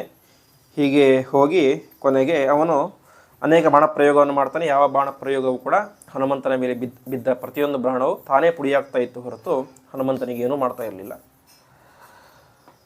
ಕೊನೆಗೆ ಅವನು ಬ್ರಹ್ಮಾಸ್ತ್ರವನ್ನು ಪ್ರಯೋಗ ಮಾಡ್ತಾನೆ. ಹನುಮಂತ ಆವಾಗ ಒಂದು ಯೋಚನೆಯನ್ನು ಮಾಡ್ತಾನೆ. ಮಯಾ ವರ ವಿಲಂಘಿತಾ ಅನೇಕಶ ಸ್ವಯಂಭುವ ಸ ಮಾನನೀಯ ಏವಮೇ ತಥೋತ್ರ ಮಾನಯಾಮ್ಯಹಂ ಅಂತ ಆಚಾರ್ಯರು ಹೇಳುವಂತೆ, ವಾಸ್ತವಿಕವಾಗಿ ಬ್ರಹ್ಮದೇವರು ಮತ್ತು ವಾಯುದೇವರು ಒಂದೇ ಕಕ್ಷೆಯಲ್ಲಿ ಬರುವಂತಹ ವ್ಯಕ್ತಿಗಳು. ಆದರೂ ವಾಯುದೇವರಿಗಿಂತ ಬ್ರಹ್ಮದೇವರು ಒಂದು ಹಂತ ಮೇಲೆ, ಯಾಕೆಂದರೆ ಇವರು ಭಾವಿ ಬ್ರಹ್ಮರು, ಅವರು ಈಗಾಗಲೇ ಬ್ರಹ್ಮದೇವರಾಗಿದ್ದಾರೆ. ಅದಕ್ಕೆ ಹನುಮಂತ ದೇವರು ಯೋಚನೆ ಮಾಡ್ತಾರೆ, ನಾನು ಈಗಾಗಲೇ ಅನೇಕ ವರಗಳನ್ನು ಮೀರಿಬಿಟ್ಟಿದ್ದೇನೆ. ಬ್ರಹ್ಮದೇವರು ಕೊಟ್ಟಂತಹ ಅನೇಕ ವರಗಳನ್ನು ಅನೇಕ ರಾಕ್ಷಸರ ಮೇಲೆ ಅವರು ವರ ಕೊಟ್ಟಿದ್ದರು, ಅದೆಲ್ಲವನ್ನು ಕೂಡ ಮೀರಿ ನಾನು ಬ್ರಹ್ಮದೇವರ ವರವನ್ನು ಮೀರಿದ್ದೇನೆ, ಅವರನ್ನು ಸಂಹಾರ ಮಾಡಿದ್ದೇನೆ. ಆದರೆ ವಾಸ್ತವಿಕವಾಗಿ ಬ್ರಹ್ಮದೇವರು ಸ ಮಾನನೀಯ ಏವಮೇ ಅಂತ, ಬ್ರಹ್ಮದೇವರು ನಾನು ಅವರಿಗೆ ಗೌರವ ಕೊಡಬೇಕಾದಂತಹ ವ್ಯಕ್ತಿ, ನನಗಿಂತ ದೊಡ್ಡ ವ್ಯಕ್ತಿ, ಹಾಗಾಗಿ ಅವರಿಗೆ ನಾನು ಗೌರವ ಕೊಡಬೇಕು ಎನ್ನುವಂತಹ ಒಂದು ವಿಚಾರವನ್ನು ಮಾಡಿ ಬ್ರಹ್ಮಾಸ್ತ್ರಕ್ಕೆ ತಾವು ಗಂಟು ಬಿದ್ದವರಂತೆ ನಟನೆ ಮಾಡ್ತಾರೆ. ಬ್ರಹ್ಮಾಸ್ತ್ರದಿಂದ ಬಂಧಿಸಲಿಲ್ಲ, ಗಂಟು ಬಿದ್ದವರಂತೆ ಅವರು ಒಂದು ನಟನೆಯನ್ನು ಮಾಡ್ತಾರೆ. ಹೀಗೆ ಹನುಮಂತ ದೇವರು ಬ್ರಹ್ಮಾಸ್ತ್ರಕ್ಕೆ ಬಂಧಿತರಾದರು ಅನ್ನುವಂಥ ವಿಚಾರ ಎಲ್ಲ ರಾಕ್ಷಸರಿಗೆ ಗೊತ್ತಾಗುತ್ತೆ. ಗೊತ್ತಾದದ್ದೇ ತಡ ಎಲ್ಲರೂ ಕೂಡ ಜೋರಾಗಿ ನಾಟ್ಯ ಮಾಡಲಿಕ್ಕೆ ಶುರು ಮಾಡ್ತಾರೆ ಅಂತೆ. ಯಾಕೆಂದರೆ ಅವರಿಗೆ ತಾವು ಬದುಕ್ತೀವೋ ಇಲ್ಲೋ ಅಂತ ಹೆದರಿಕೆ ಶುರುವಾಗಿಬಿಟ್ಟಿತ್ತು. 80 ಕೋಟಿ ಜನರನ್ನು ಕೊಂದಿದ್ದಾನೆ, ಅಕ್ಷಯಕುಮಾರನ್ನು ಕೊಂದಿದ್ದಾನೆ ಅಂತ ನಾವು ಯಾವ ಲೆಕ್ಕ ಇವನಿಗೆ ಅಂತ. ಇಷ್ಟೆಲ್ಲ ಆಯಿತು, ಬ್ರಹ್ಮಾಸ್ತ್ರ ಬಂಧನ ಮಾಡಿದೆ. ಈ ರಾಕ್ಷಸರು ಏನು ಮಾಡ್ತಾರೆ, ಈ ಬ್ರಹ್ಮಾಸ್ತ್ರ ಒಂದೇ ಸಾಕಾಗೋದಿಲ್ಲ ಹನುಮಂತನ ಬಂಧನ ಮಾಡಲಿಕ್ಕೆ ಅಂತ ಬೇರೆ ಬೇರೆ ಬಟ್ಟೆ ಹಗ್ಗ ಎಲ್ಲ ತಗೊಂಡು ಹನುಮಂತನನ್ನು ಬಂಧನ ಮಾಡ್ತಾರೆ. ಆವಾಗ ಏನಾಗುತ್ತೆ, ಅವರು ಮಾಡಿದಂಥ ದೊಡ್ಡ ತಪ್ಪೇ ಇದು. ಬ್ರಹ್ಮಾಸ್ತ್ರಕ್ಕೆ ಅಪಮಾನ ಮಾಡಿದ ರೀತಿ ಆಯಿತು ಅಂತೆ. ಬ್ರಹ್ಮಾಸ್ತ್ರದಂತಹ ಅಸ್ತ್ರಗಳಲ್ಲಿ ಶ್ರೇಷ್ಠಾಸ್ತ್ರ ಬ್ರಹ್ಮಾಸ್ತ್ರ. ಅಂತಹ ಬ್ರಹ್ಮಾಸ್ತ್ರ ಇರಬೇಕಾದ್ರೆ ಯಾವುದೋ ಸಾಮಾನ್ಯ ಹಗ್ಗ ಇದೆಲ್ಲವೂ ಕೂಡ ಹನುಮಂತ ಬಂಧನ ಮಾಡಲಿಕ್ಕೆ ಸಾಧ್ಯನೇ ಇಲ್ಲ. ಹಾಗಾದರೂ ಕೂಡ ಅವರು ಬ್ರಹ್ಮಾಸ್ತ್ರದ ಮೇಲೆ ಡೌಟ್ ಪಟ್ಟೆ ಮಾಡಿದರು. ಅವರು ಬೇರೆ ಹಗ್ಗಗಳಿಂದಾಗಿ ಕಟ್ಟಿದರು. ಅದೇನಾಯಿತು, ಬ್ರಹ್ಮಾಸ್ತ್ರಕ್ಕೆ ಅಪಮಾನ ಮಾಡಿದ ರೀತಿ ಆಯಿತು. ಹಾಗಾಗಿ ಜಗಾಮ ಚಾಸ್ತ್ರಮಸ್ತಿತ ಅಂತ ಆ ಬ್ರಹ್ಮಾಸ್ತ್ರ ಎಂಬುದು ತಕ್ಷಣದಲ್ಲಿಯೇ ವಾಪಸ್ ತನ್ನ ಲೋಕಕ್ಕೆ ಹೊರಟು ಹೋಗಿಬಿಡ್ತು ಎಂಬುದಾಗಿ ಹೇಳ್ತಾರೆ. ಹಾಗಾದರೆ ಹಗ್ಗದಿಂದ ಕಟ್ಟಿದ್ರು, ಹಗ್ಗದಿಂದ ಬಿಡಿಸ್ಕೊಳ್ಳೋದು ಹನುಮನಿಗೆ ದೊಡ್ಡ ವಿಷಯವೇ ಅಲ್ಲ. ಹಾಗಾದ್ರೆ ಯಾಕೆ ಬಿಡಿಸ್ಕೊಳ್ಳಿಲ್ಲ ಅಂತ ಹೇಳಿದ್ರೆ, ನಾನು ರಾವಣನನ್ನು ನೋಡಬೇಕು ಅಂಥೇಳಿ ಇದೇ ದೊಡ್ಡ ಅವಕಾಶ ನನಗೆ, ಹಾಗಾಗಿ ನಾನು ಇದೇ ರೀತಿಯಾಗಿ ಇರ್ತೇನೆ ಅಂತ ಇರ್ತಾನೆ. ಕೊನೆಗೆ ಹನುಮಂತ ರಾವಣನ ಎದುರುಗಡೆ ಹೋಗ್ತಾನೆ. ಕೇಳ್ತಾರೆ, ನೀನು ಕಪೆ ಕುತೋಸಿ ಕಸ್ಯವ ಕಿಮರ್ಥಂ ಈದೃಶಂ ಕೃತಂ ಅಂತ ಎಲ್ಲವನ್ನು ಕೂಡ ಕೇಳ್ತಾರೆ. ಆವಾಗ ಹನುಮಂತ ಹೇಳ್ತಾನೆ, ನಾನು ನಿನ್ನನ್ನು ನೋಡಬೇಕು ಅಂತ ನನಗೆ ಮನಸ್ಸಾಗಿತ್ತು, ಅದಕ್ಕೋಸ್ಕರ ಈ ರೀತಿಯಾಗಿ ಮಾಡಿದೆ ಅಂತ. ಈ ರೀತಿಯಾಗಿ ಸರಿ ನೀನು ಯಾರು ಅಂತ ಕೇಳ್ತಾನೆ. ಅವೈಹಿ ದೂತಮಾಗತಂ ದುರಂತ ವಿಕ್ರಮಸ್ಯ ಮಾಂ ಎಂಬುದಾಗಿ ಎಲ್ಲವನ್ನು ಕೂಡ ಹೇಳ್ತಾನೆ. ನಾನು ಹನುಮಂತ ಯಾವ ಅಹಂಕಾರದ ಮಾತನ್ನು ಆಡೋದಿಲ್ಲ. ನಾನು ದೊಡ್ಡ ಹನುಮಂತ, ಬರಬೇಕಾದ್ರೆ ಸಿಂಹಿಕೆಯನ್ನು ನಿಗ್ರಹ ಮಾಡಿದೆ, ಇನ್ನು ಲಂಕಿಣಿಯನ್ನು ಗೆದ್ದೆ, ಆಕಾಶದಲ್ಲಿ ಹಾರ್ಕೊಂಡು ಬಂದೆ ಎಂಬುದಾಗಿ ಯಾವ ಅಹಂಕಾರದ ಮಾತನ್ನು ಹೇಳಿಲ್ಲ. ಹೇಳಿದ್ದು ಇಷ್ಟೇ, ಅವೈಹಿ ದೂತಮಾಗತಂ ದುರಂತ ವಿಕ್ರಮಸ್ಯ ಮಾಂ ಎಂಬುದಾಗಿ, ನಾನು ರಾಮನ ಒಬ್ಬ ದೂತ ಎಂಬುದಾಗಿ ಹೇಳ್ತಾರೆ. ಅಷ್ಟು ಮಾತ್ರ ಅಲ್ಲ, ರಾಮನ ಸೈನ್ಯದಲ್ಲಿ ಇರುವಂತಹ ಅತ್ಯಂತ ಕೆಳಗಿನ ಮಟ್ಟದ ಕಪಿ ಅಂತೇಳಿ, ಅತ್ಯಂತ ದುರ್ಬಲ ಕಪಿ ಅಂತೇಳಿ ಅದು ನಾನು. ನನಗಿಂತ ಪರಾಕ್ರಮಶಾಲಿಗಳಾದಂತಹ ಅನೇಕ ಜನ ಕಪಿಗಳು ರಾಮನ ಸೈನ್ಯದಲ್ಲಿ ಇದ್ದಾರೆ ಎಂಬುದಾಗಿ ಹೇಳ್ತಾರೆ. ಅದನ್ನು ದಾಸರು ಹೇಳ್ತಾರೆ, ನನ್ನಂಥ ದೂತರು ನಿನ್ನಂಥ ಪ್ರೇತರು 200 ಕೋಟಿ ಎಂಬುದಾಗಿ, ನಾನು ಸಾಮಾನ್ಯ ಒಬ್ಬ ಕಪಿ ಎಂಬುದಾಗಿ ಹನುಮಂತ ದೇವರು ಹೇಳ್ತಾರೆ. ಈ ರೀತಿಯಾಗಿ ಹೇಳಿದಾಗ ರಾವಣನಿಗೆ ಇನ್ನಷ್ಟು ಭಯ ಜಾಸ್ತಿ ಆಗುತ್ತೆ. ಸಾಮಾನ್ಯ ಕಪಿನೇ ಇಷ್ಟೆಲ್ಲ ಮಾಡಿದೆ ಅಂತ ಹೇಳಿ ಇನ್ನು ಪರಾಕ್ರಮಶಾಲಿಗಳು ಇನ್ನೇನು ಮಾಡ್ಬೋದು ಅಂತ ಕೊನೆಗೆ ವಿಚಾರ ಮಾಡ್ತಾನೆ. ಕೊನೆಗೆ ಒಂದು ತೀರ್ಮಾನ ಮಾಡ್ತಾನೆ, ಇಷ್ಟೆಲ್ಲ ನಾಶ ಮಾಡಿದ್ದಾನೆ, ನನ್ನ ಮಗನನ್ನು ಕೊಂದಿದ್ದಾನೆ, ಹಾಗಾಗಿ ಇವನನ್ನು ಸುಮ್ಮನೆ ಬಿಡಬಾರ್ದು ಅಂತ ಅವನನ್ನು ಸಂಹಾರ ಮಾಡಲಿಕ್ಕೆ ಅಂತ ಹೋಗ್ತಾನೆ. ಆವಾಗ ಅವನ ಸಹೋದರನಾದಂಥ ವಿಭೀಷಣ ಬಂದು ಹೇಳ್ತಾನೆ, ದೂತರಾಗಿ ಬಂದಂಥವರನ್ನು ಸಂಹಾರ ಮಾಡುವುದು ರಾಜನಿಗೆ ಶೋಭೆಯನ್ನು ತರೋದಿಲ್ಲ, ಹಾಗಾಗಿ ನೀನು ಆ ರೀತಿ ಕಾರ್ಯವನ್ನು ಮಾಡಬೇಡ ಅಂತ. ಸರಿ, ಮತ್ತೇನು ಮಾಡಬೇಕು ಅಂತ. ಕಪಿಗಳಿಗೆ ಯಾವುದು ಅಲಂಕಾರ ಅಂಥೇಳಿ ಬಾಲವೇ ಅವುಗಳಿಗೆ ಅಲಂಕಾರ. ಹಾಗಾಗಿ ಆ ಬಾಲವನ್ನು ಸುಟ್ಟು ಬಿಡು ಅಂತ ಅಲ್ಲಿ ಸಭೆಯಲ್ಲಿ ತೀರ್ಮಾನ ಆಗುತ್ತೆ. ಸರಿ ಅಂತ ಬಾಲವನ್ನು ಸುಡಬೇಕು ಅಂತ ಅದಕ್ಕೆಲ್ಲ ಅನೇಕ ಬಟ್ಟೆಗಳನ್ನೆಲ್ಲ ತಂದು ಸುತ್ತುತ್ತಾರೆ, ಬೆಂಕಿಯನ್ನು ಹಚ್ಚುತ್ತಾರೆ. ಬೆಂಕಿ ಹಚ್ಚಿದ್ದೇ ತಡ ಹನುಮಂತ ದೇವರು ನೇರವಾಗಿ ಆಕಾಶಕ್ಕೆ ಹಾರಿ ಇಡೀ ಲಂಕಾಪಟ್ಟಣದ ಪ್ರತಿಯೊಂದು ಬೀದಿಗೂ ಎಲ್ಲ ಕಡೆ ಕೂಡ ಸುಡ್ತಾ ಹೋಗ್ತಾರೆ ಅಂತೆ. ಇಲ್ಲಿ ಆಚಾರ್ಯರು ತಾತ್ಪರ್ಯದಲ್ಲಿ ಹೇಳ್ತಾರೆ, ವಾಸ್ತವಿಕವಾಗಿ ಇದನ್ನು ನಿರ್ಮಾಣ ಮಾಡಿದ್ಯಾರು? ಸಾಕ್ಷಾತ್ ದೇವತೆಗಳ ಶಿಲ್ಪಿಯಾದಂತಹ ವಿಶ್ವಕರ್ಮ ನಿರ್ಮಾಣ ಮಾಡಿದ್ದು ಬಂಗಾರದಿಂದ ಮಾಡಿದಂತಹ ಅದ್ಭುತವಾದಂತಹ ಈ ದೊಡ್ಡ ನಗರಿ ಸಾಮಾನ್ಯ ಬೆಂಕಿಯ ಬಿಸಿಗೆ ಹೇಗೆ ಸುಟ್ಟು ಹೋಯಿತು ಅಂತ. ಅದಕ್ಕೆ ಹೇಳ್ತಾರೆ ಆಚಾರ್ಯರು, ನಿಜವಾಗಿ ಲಂಕೆ ಸುಟ್ಟದ್ದು ಹನುಮಂತನ ಬಾಲದ ಬೆಂಕಿಯಿಂದಾಗಿ ಅಲ್ಲ, ಹೊರತು ಹನುಮಂತನ ತೇಜಸ್ಸಿನಿಂದಲೇ ಇಡೀ ಲಂಕೆ ಸುಟ್ಟು ಹೋಯಿತು ಎಂಬುದಾಗಿ ಹೇಳ್ತಾರೆ. ಹೀಗೆ ಲಂಕೆ ಸುಟ್ಟು ಹೋಯಿತು. ವಾಲ್ಮೀಕಿಗಳು ತುಂಬ ಚೆನ್ನಾಗಿ ಹೇಳ್ತಾರೆ, ಲಂಕೆಯ ಸುಟ್ಟು ಹೋಯಿತು. ಸಾಮಾನ್ಯವಾಗಿ ಬಂಗಾರ ಸುಟ್ಟರೆ ಕರಗಿ ಹೋಗ್ಬಿಡುತ್ತೆ ಅದು. ಹೀಗೆ ಇಡೀ ಬಂಗಾರದ ಲಂಕೆ ಕರಗಿ ಅದರ ಬಂಗಾರದ ನೀರೆಲ್ಲ ಹರಿದುಕೊಂಡು ಇದಕ್ಕೆ ಬಂದು ಸೇರಿತಂತೆ, ಇಲ್ಲಿಗೆ ಸಮುದ್ರಕ್ಕೆ. ಇಲ್ಲಿಯ ತನಕ ಸಮುದ್ರ ಹೇಗಿತ್ತು? ಸಮುದ್ರ ಸಾಮಾನ್ಯವಾಗಿ ನೀಲಿ ಬಣ್ಣದಲ್ಲಿ ಇರುತ್ತೆ. ನೀಲಿ ಬಣ್ಣದಲ್ಲಿ ಇದ್ದಂತಹ ಸಮುದ್ರ ಎಂಬುದು ಹನುಮಂತ ಲಂಕೆ ಸುಟ್ಟಿದ್ದಕ್ಕೆ ಬಂಗಾರದ ಸಮುದ್ರ ಏನೋ ಅಂತ ಕಾಣಿಸ್ತಾ ಇದೆಯೋ ಅಂತ ಆ ರೀತಿಯಾಗಿ ಬಂಗಾರದ ಬಣ್ಣಕ್ಕೆ ತಿರುಗಿ ಹೋಗಿಬಿಡ್ತು ಅಂತೆ. ಹೀಗೆ ಇಷ್ಟೆಲ್ಲ ಆಯಿತು. ಕೊನೆಗೆ ಹನುಮಂತ ಅಶೋಕವನ ಒಂದನ್ನು ಬಿಟ್ಟು ಇಡೀ ಸಮಗ್ರ ಲಂಕೆಯನ್ನು ತಾನು ಸುಟ್ಟು ತಾನೇ ಮಾಡ್ತಾನೆ. ಮುಂದೆ ವಾಪಸ್ ತನ್ನ ಸಮುದ್ರವನ್ನು ಹಾರಿ ಮುಂದೆ ಬರ್ತಾನೆ. ಹೀಗೆ ಹನುಮಂತ ಹಾರಿ ಬರ್ತಾನೆ. ಬರಬೇಕಾದ್ರೆ ಅವನನ್ನು ನೋಡ್ತಾರೆ. ನೋಡಿದ ತಕ್ಷಣ ಆ ಹನುಮಂತನ ಮುಖದಲ್ಲಿ ಇದ್ದಂತಹ ಉತ್ಸಾಹ, ಗಂಭೀರ ನಗು ಎಲ್ಲವನ್ನು ಕೂಡ ನೋಡಿ ಕಪಿಗಳಿಗೆ ಗೊತ್ತಾಗುತ್ತೆ. ಹನುಮಂತ ತನ್ನ ಕಾರ್ಯವನ್ನು ಮಾಡಿದ್ದಾನೆ ಅಂತ ಹೀಗೆ ಪ್ರತಿಯೊಬ್ಬ ಕವಿಗಳು ಕೂಡ ಜೋರಾಗಿ ಕುಣಿಲಿಕ್ಕೆ ಶುರು ಮಾಡ್ತಾರೆ. ಕುಣಿತಾ ಕುಣಿತಾ ಮುಂದೆ ಮಧುವನಕ್ಕೆ ಬರ್ತಾರೆ. ಆ ಮಧುವನಕ್ಕೆ ಬಂದು ಅಲ್ಲಿ ಯಥೇಚ್ಛವಾಗಿ ಮಧುವನ್ನು, ಜೇನು ತುಪ್ಪವನ್ನು ವಿಶೇಷವಾಗಿ ಪಾನ ಮಾಡ್ತಾರೆ. ಹೀಗೆ ಪಾನವನ್ನು ಮಾಡಿ ಮುಂದೆ ಕಿಷ್ಕಿಂಧೆಗೆ ಬರ್ತಾರೆ, ರಾಮನ ಹತ್ತಿರ ಬರ್ತಾರೆ. ಇಲ್ಲಿ ಏನಾಯಿತು ಅಂತ ಹೇಳಿದ್ರೆ, ಕಪಿಗಳಿಗೆ ಭಾರೀ ಸಂತೋಷ, ಸೀತೆ ಹುಡುಕ್ಬಿಟ್ಟಿದ್ದೀವಿ, ನಾವು ಬದುಕಿದ್ವಿ ಅಂತ. ಜೋರಾಗಿ ಕುಣಿತಾ ಕುಣಿತಾ ತಾವು ಮುಂದೆ ಹೋಗ್ತಿರ್ತಾರೆ. ಹನುಮಂತ ಅಷ್ಟೆಲ್ಲ ಕಾರ್ಯ ಮಾಡಿದ್ದವನೇ, ಆದರೆ ತಾವು ಹಿಂದೆ ಇದ್ದ. ಕಾರ್ಯ ಮಾಡಿ ಬಂದು ಮುಂದೆ ಹೇಳ್ತಾರೆ. ಎಲ್ಲ ಕಪಿಗಳು ರಾಮನ ಹತ್ರ ಬಂದು ಹೇಳ್ತಾರೆ, ರಾಮ ರಾಮ ನಾವು ಸೀತೆ ಹುಡುಕ್ಬಿಟ್ವಿ ಎಂಬುದಾಗೆಲ್ಲ ಹೇಳ್ತಾರೆ. ಕೊನೆಗೆ ರಾಮದೇವರಿಗೆ ಗೊತ್ತಿರುತ್ತೆ ಹುಡುಕಿದ್ದು ಹನುಮಂತನೇ ಅಂತ. ಅವ್ರು ಹೇಳ್ತಾರೆ, ಹೌದಾ ಸೀತೆ ಹೇಗಿದ್ಲು ಅಂತ. ಕಪಿಗಳಿಗೆ ಸೀತೆ ಹೇಗಿದ್ದು ಗೊತ್ತೇ ಇರೋದಿಲ್ಲ. ಇಲ್ಲ ಹುಡುಕಿದ್ದು ಹನುಮಂತ, ನಾವು ಸುಮ್ಮನೆ ಜೊತೆಗಿದ್ವಿ ಅಷ್ಟೇ ಅಂತ. ಕೊನೆಗೆ ಹನುಮಂತ ಮುಂದೆ ಬರ್ತಾನೆ. ಹನುಮಂತ ಮಾಡಿದಂತಹ ಕಾರ್ಯಕ್ಕೆ ವಿಶೇಷವಾಗಿ ತಾನು ಅತ್ಯಂತ ಪ್ರೀತಿಯಿಂದಾಗಿ ರಾಮದೇವರು ಹನುಮಂತನನ್ನು ಅಪ್ಪಿಕೊಳ್ತಾರೆ. ವಿಶೇಷವಾದಂತಹ ಅನುಗ್ರಹವನ್ನು ಮಾಡ್ತಾರೆ. ಈ ರೀತಿಯಾಗಿ ವಿಶಿಷ್ಟವಾದಂತಹ ಕಾರ್ಯವನ್ನು ಮಾಡ್ತಾರೆ. ಮುಂದೆ ತೀರ್ಮಾನ ಆಗುತ್ತೆ, ಯುದ್ಧ ಪ್ರಾರಂಭ ಆಗಬೇಕು ಅಂತ.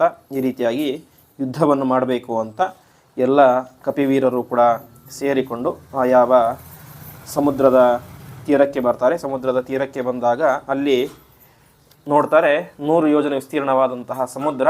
ಆ ಸಮುದ್ರವನ್ನು ಹೇಗೆ ದಾಟಬೇಕು, ಯಾವ ರೀತಿಯಾಗಿ ಇಷ್ಟೆಲ್ಲ ಕಪಿಗಳು, ಏನೋ ಒಬ್ಬರಿಬ್ಬರಾಗಿದ್ದರೆ ಆರಾಮಾಗಿ ಹನುಮಂತನ ಎತ್ಕೊಂಡು ಹೋಗ್ಬಿಡ್ತಾ ಇದ್ದ. ಇಷ್ಟು ಕೋಟ್ಯಾನುಗಟ್ಟಲೆ ಕಪಿ ವೀರರೆಲ್ಲ ಇದ್ದಾರೆ, ಅವರನ್ನೆಲ್ಲ ಹೇಗೆ ದಾಟಿಸಬೇಕು ಎಲ್ಲವನ್ನು ಕೂಡ ತೀರ್ಮಾನ ಮಾಡಬೇಕು ಅಂತ ಎಲ್ಲರೂ ಕೂಡ ಸಭೆಯನ್ನು ಮಾಡಲಿಕ್ಕೆ ಶುರು ಮಾಡ್ತಾರೆ. ಇಲ್ಲಿಗೆ ಯಾವ ಸುಂದರಕಾಂಡ ಎಂಬುದು ಮುಗಿಯುತ್ತೆ. ನಾಳೆ ಕೊನೆಯ ಕಾಂಡ ಯುದ್ಧಕಾಂಡ.